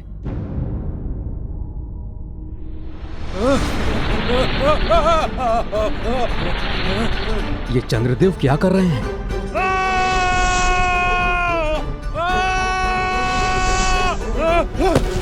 रोहिणी, बचाओ मुझे, कुछ कीजिए, सहायता कीजिए मेरी। स्वामी, आपने शनिदेव को देवी पार्वती के पुत्र को देखने के लिए प्रेरित किया था ना? ये उसी का परिणाम है। अब ये तो आपको भुगतना ही होगा। देवी पार्वती का पुत्र चंद्रमा के साथ पीड़ा कर रहा है। कहीं इसके परिणाम स्वरूप उन्हें उस पर कोई संकट ना आ जाए। आपकी चिंता दूर करने के लिए मैं अपनी वीणा से कोई राग वादन करती हूँ।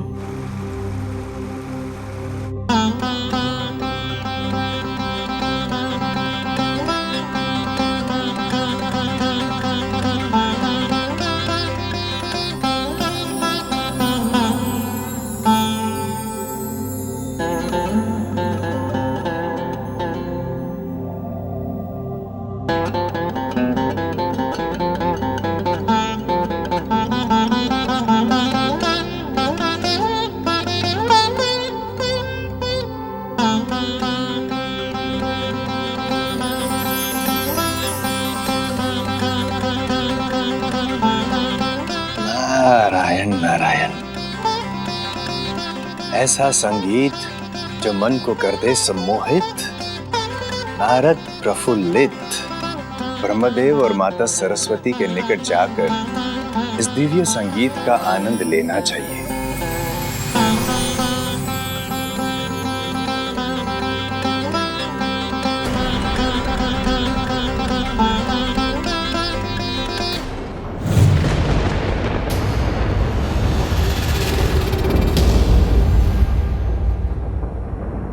क्या हुआ देवी? अचानक कौन सी चिंता आपको विचलित कर उठी है? ज्ञात नहीं स्वामी, किंतु प्रतीत हो रहा है जैसे कोई अशुभ अपवित्र हमारी ओर बढ़ रहा है। कुछ ऐसा जो हमारे इस पवित्र स्थान को दूषित कर देगा। देवी, जिस प्रकार कमल का पुष्प कीचड़ में रहकर भी अपनी सुंदरता और पवित्रता को कलंक नहीं लगने देता, उसी प्रकार कोई भी अपवित्रता भला आपको स्पर्श कैसे कर सकती है? आप तो स्वयं दिव्य पवित्रता की ही प्रतीक हैं। वैसे भी कभी कभी अपवित्रता के जागृत होने से ही पवित्रता का भी भान होता है।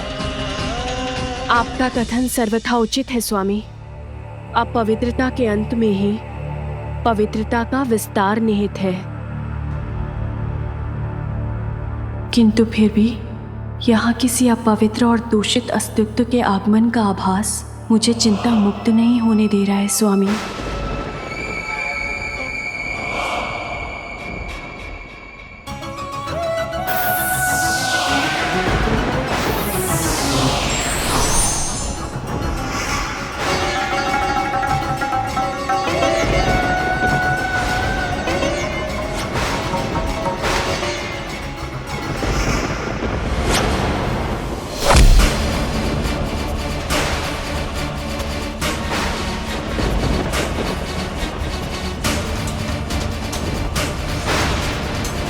नारायण नारायण, ब्रह्मलोक में ये कौन असुरी आकृति स्थित है?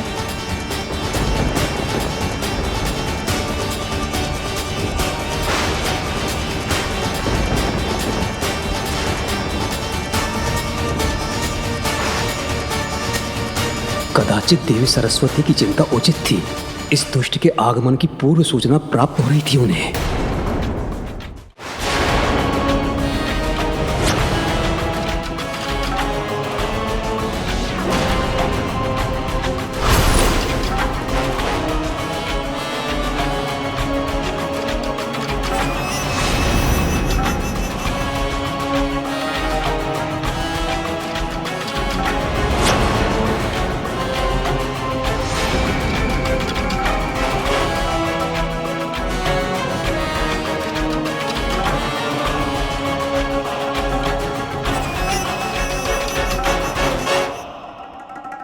मैं पाताल क्या चला गया, आप तो मुझे भूल ही गए ब्रह्मदेव।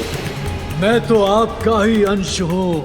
आपकी अशांति का कारण मुझे पता है। मेरे आगमन से ही आप इतने अशांत हैं। मैं कदापि यहाँ पर आने का कष्ट नहीं करता यदि मैं इंद्रलोक नहीं जाता और मुझे वहाँ पे ये ज्ञात ना होता कि कैलाश में महादेव और देवी पार्वती के पुत्र ने जन्म लिया है।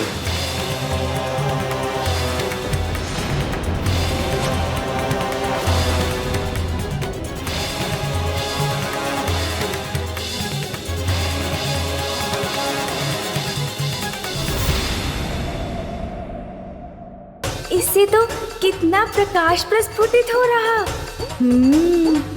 एक बार इसे ढक कर देखता हूँ।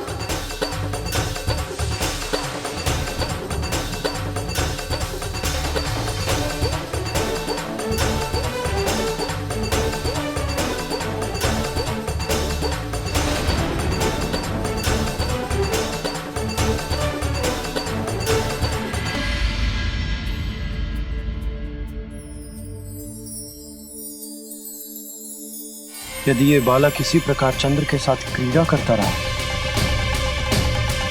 तो प्रकृति पर इसका अत्यंत प्रतिकूल प्रभाव भी पड़ सकता है। क्या महादेव को यह ज्ञात भी है कि कि उनका पुत्र किसके साथ और कैसी क्रीड़ा कर रहा है।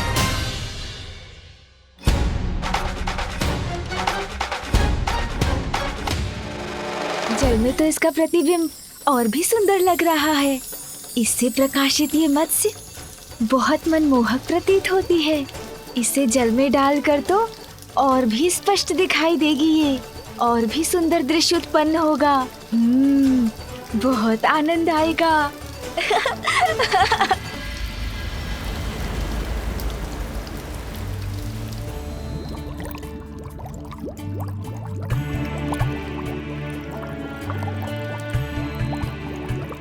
समुद्र देव, क्या आप ये अनमोल मोती देवी पार्वती और उनके पुत्र को उपहार स्वरूप भेंट करेंगे? हाँ मंत्री जी, मैं स्वयं कैलाश लेकर जाऊंगा इन्हें।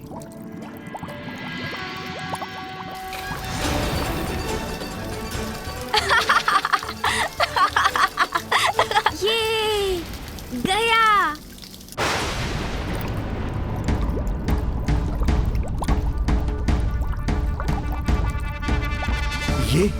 ये अकस्मात क्या हो रहा है? मेरे जल में ये कैसी हलचल हो रही है? और ये प्रकाश कैसा है?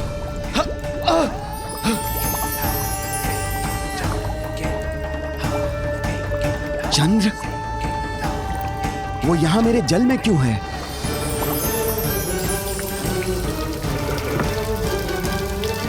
चंद्रमा के प्रकाश से ही मेरे नेत्र चकाचौंध हो रहे हैं।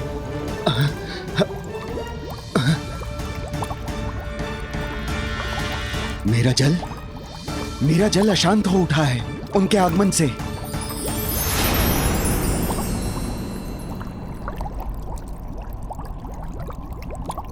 अब पुनः सब शांत हो चुका है।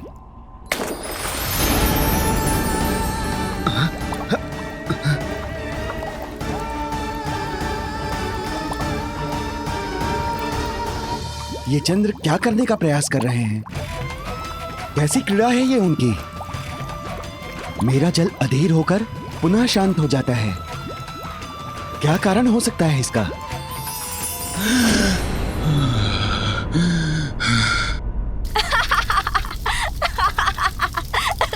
मुक्त करो मुझे, मुक्त करो।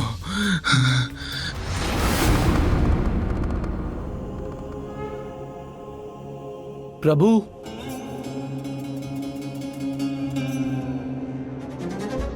प्रणाम प्रभु। नंदी, कहो क्या बात है? क्या हुआ है? प्रभु, चंद्रशेखर शेखर चंद्र नहीं है।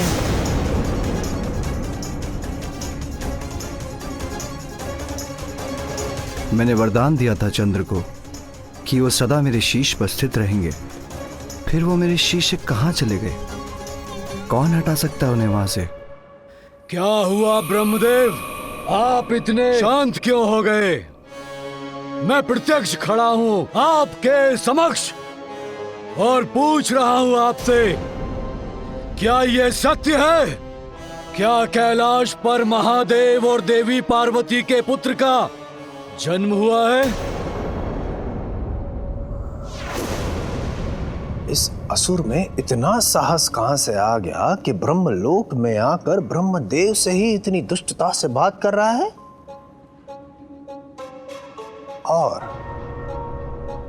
और भोलेनाथ और माता पार्वती के पुत्र में इतनी रुचि क्यों है इस राक्षस को?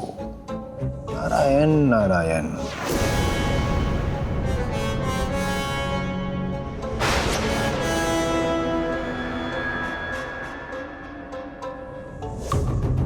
किंतु ये कैसे संभव है? महादेव ने तो वचन दिया था देवताओं को, उनके और देवी पार्वती के संयोग से उन्हें कोई संतान नहीं होगी। यदा यदा हि धर्मस्य ग्लानिर्भवति भारतः अभ्युत्थानम् अधर्मस्य तदात्मानं सृजाम्यहम् परित्राणाय साधूनां विनाशाय च दुष्कृतां धर्म संस्थापनार्थाय संभवामि युगे युगे।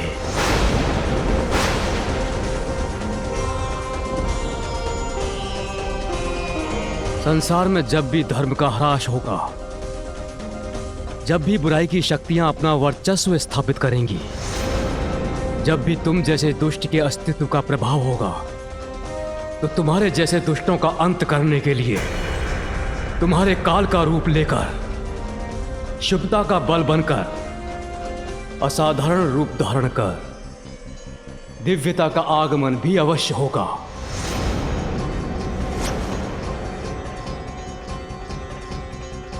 कैलाश में महादेव और देवी पार्वती के पुत्र के रूप में जिसका जन्म हुआ है, वो ही तुम्हारा अंत करेगा सिंदूरा।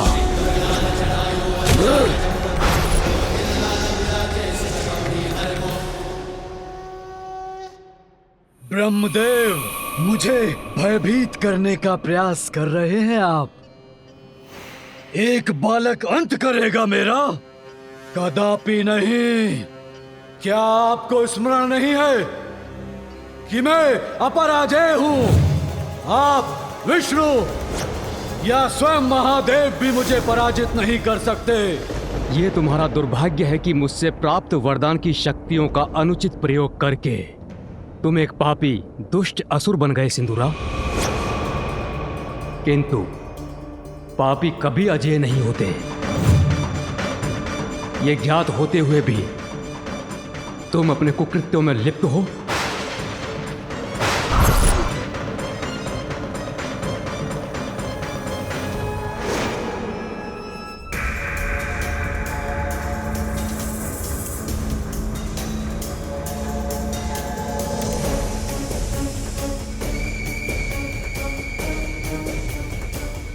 ब्रह्मदेव, प्रतीत होता है कि आपकी बुद्धि आपका साथ छोड़ चुकी है।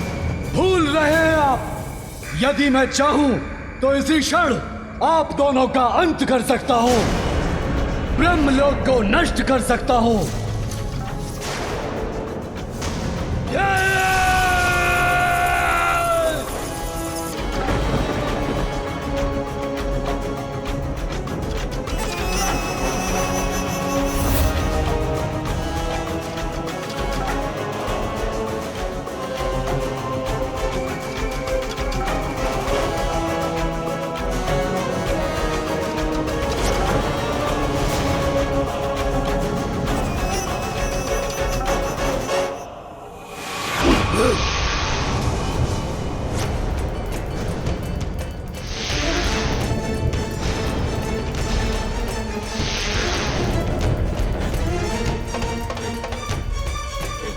बस सिंदूरा, बहुत हुई तुम्हारी धृष्टता।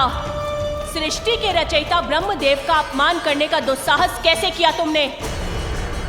देवी,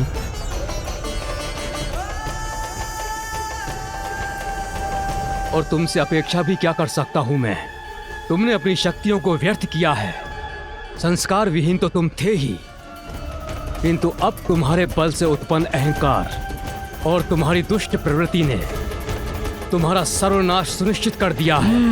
ब्रह्मदेव ने मुझे वरदान तो बहुत दिए, किंतु प्रतीत होता है संस्कार देना भूल गए। अपना कर्तव्य उचित प्रकार से नहीं निभाया इन सृष्टि रचयिता ने।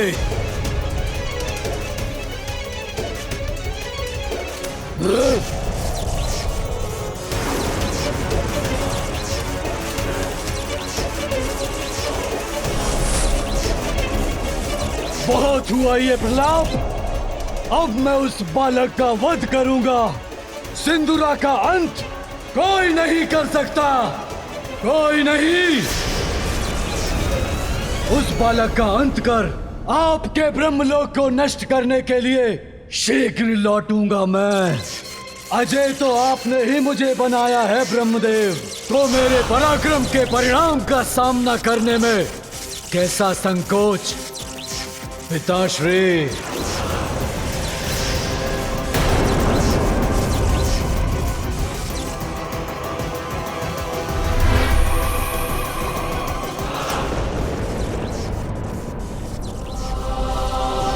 ये मेरी सबसे बड़ी भूल का प्रत्यक्ष रूप है।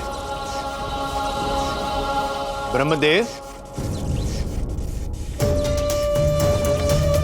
क्या सुना मैंने अपने कानों से नारायण नारायण।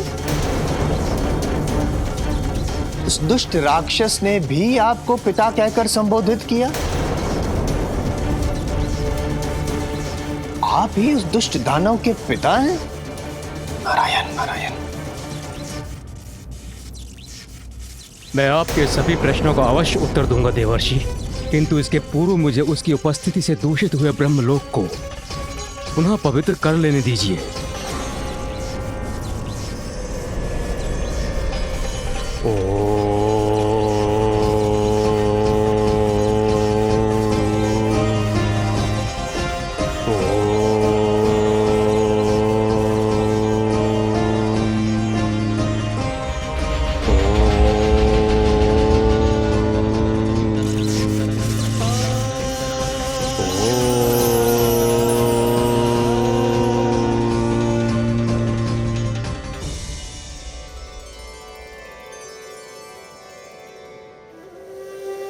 अब मैं आपके प्रश्नों का उत्तर देने के लिए प्रस्तुत हूं देवर्षि।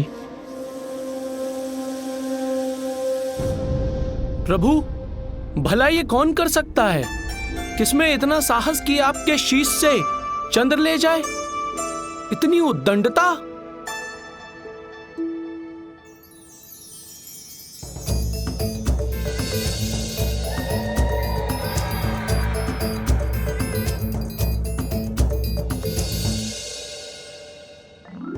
अवश्य मेरा पुत्र ही चंद्र को ले गया होगा।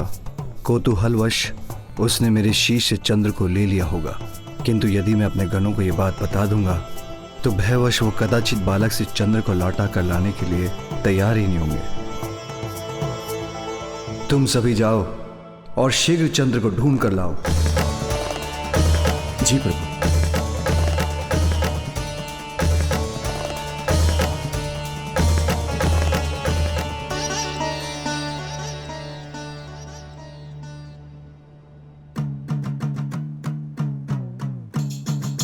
माँ तो तंदलमा तई भी दिताई नहीं दे लें।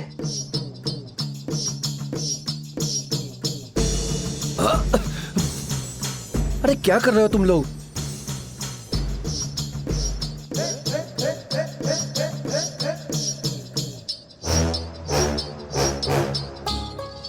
और ये तुम लोग ऊपर क्या देख रहे हो?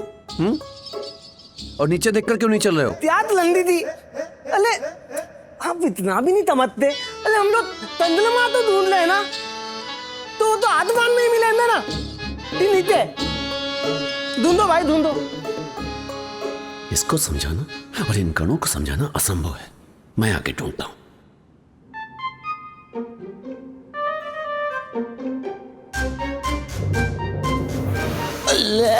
क्या तल्ला है भाई, देखते तलना।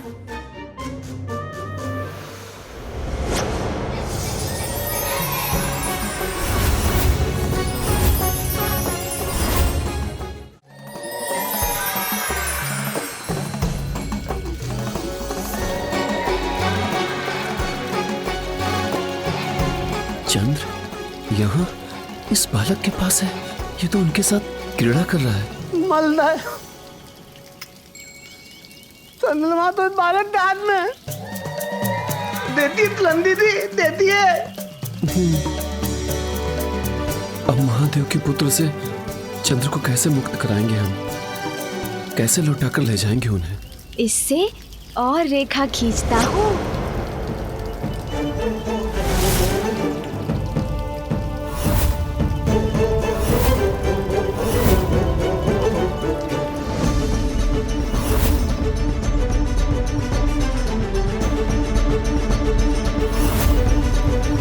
ये तो फिर से रेखा खींच रहा है। नहीं श्रृंगी, इसे छेड़ना उचित नहीं।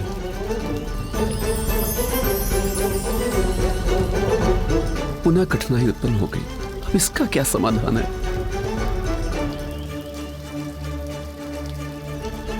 अन्य कोई गण भी इसकी ओर नहीं बढ़ेगा, किंतु प्रभु के आदेश का उल्लंघन भी ना हो, साहस जुटा के मैं ही आगे बढ़ता हूं। ये सुंदर है।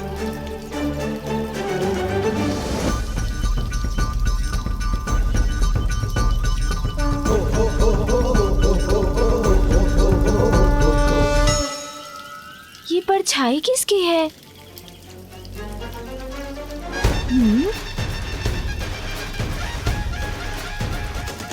कौन है?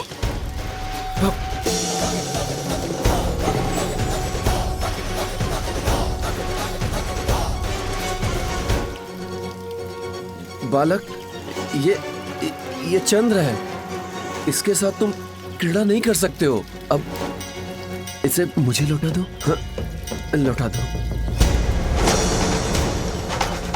महातेजस्वी और शक्तिशाली हूँ मैं। मेरा ये अस्त्र, जिससे मैं सभी दुष्टों का अंत करूंगा, इसे मैं किसी को नहीं लौटाऊंगा।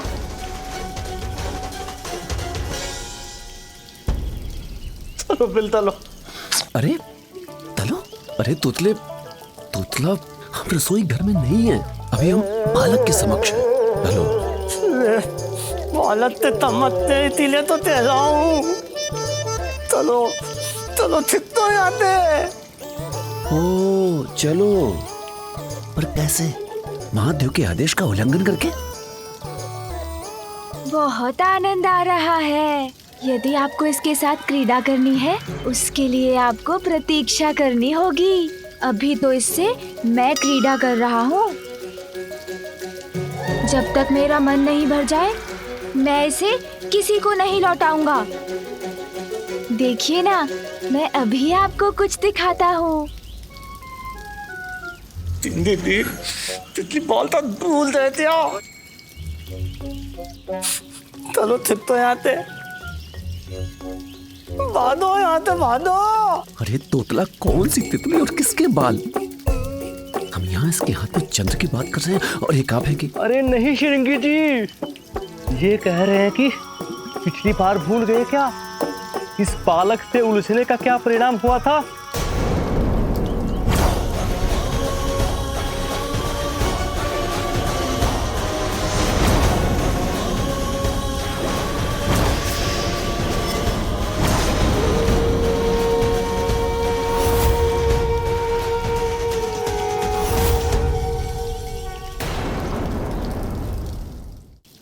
दिखाता हूँ। इसे मैं आकाश में कितने ऊपर तक फेंक सकता हूँ।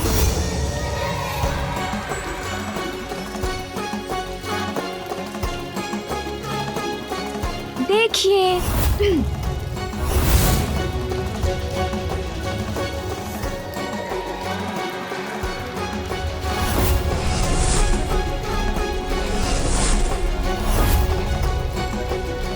देखा, आप लोगों को अच्छा लगा ना? भागो!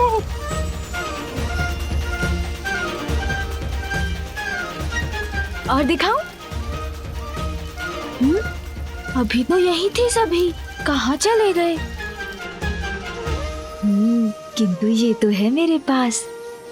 प्रभु, वो बालक आपके पुत्र चंद्र को नहीं लौटा रहे हैं।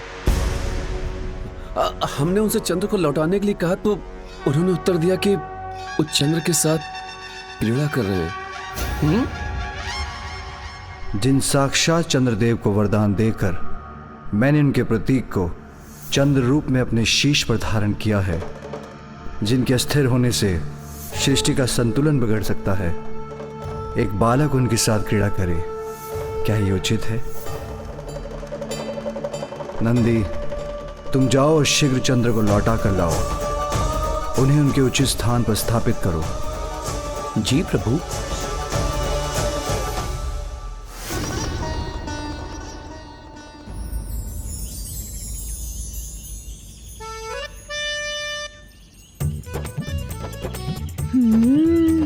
मुझे तो इस क्रीड़ा में बहुत आनंद आ रहा है। इसे पुनः उछाल कर देखता हूँ। इतना सुंदर फल, अवश्य स्वादिष्ट भी होगा। थोड़ा और ध्यान से देखता हूँ। इसे तोड़ लेता हूँ, फिर इसके स्वाद का आनंद लूंगा, खाऊंगा इसे।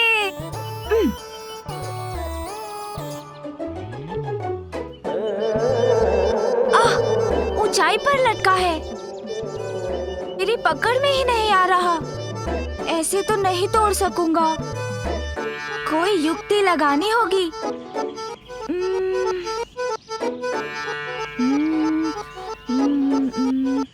इस दंड से सहायता प्राप्त हो सकती है मुझे।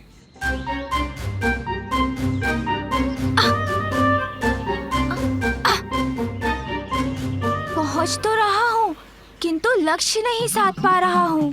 कुछ और करना होगा।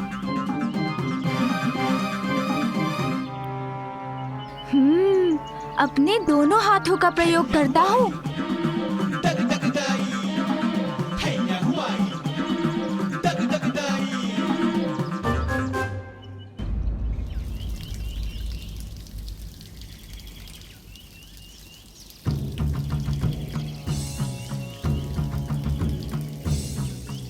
बालक को यहीं कहीं होना चाहिए। यहां से अधिक दूर तो नहीं जा पाया होगा।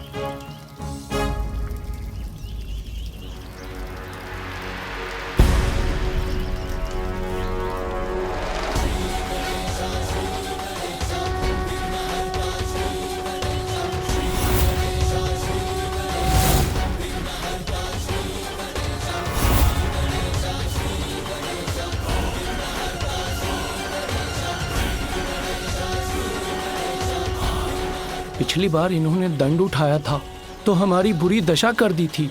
इस बार न जाने क्या कर बैठे। अब मैं प्रभु की आज्ञा का पालन कैसे करूं? इनसे चंद्रमा कैसे प्राप्त करूं?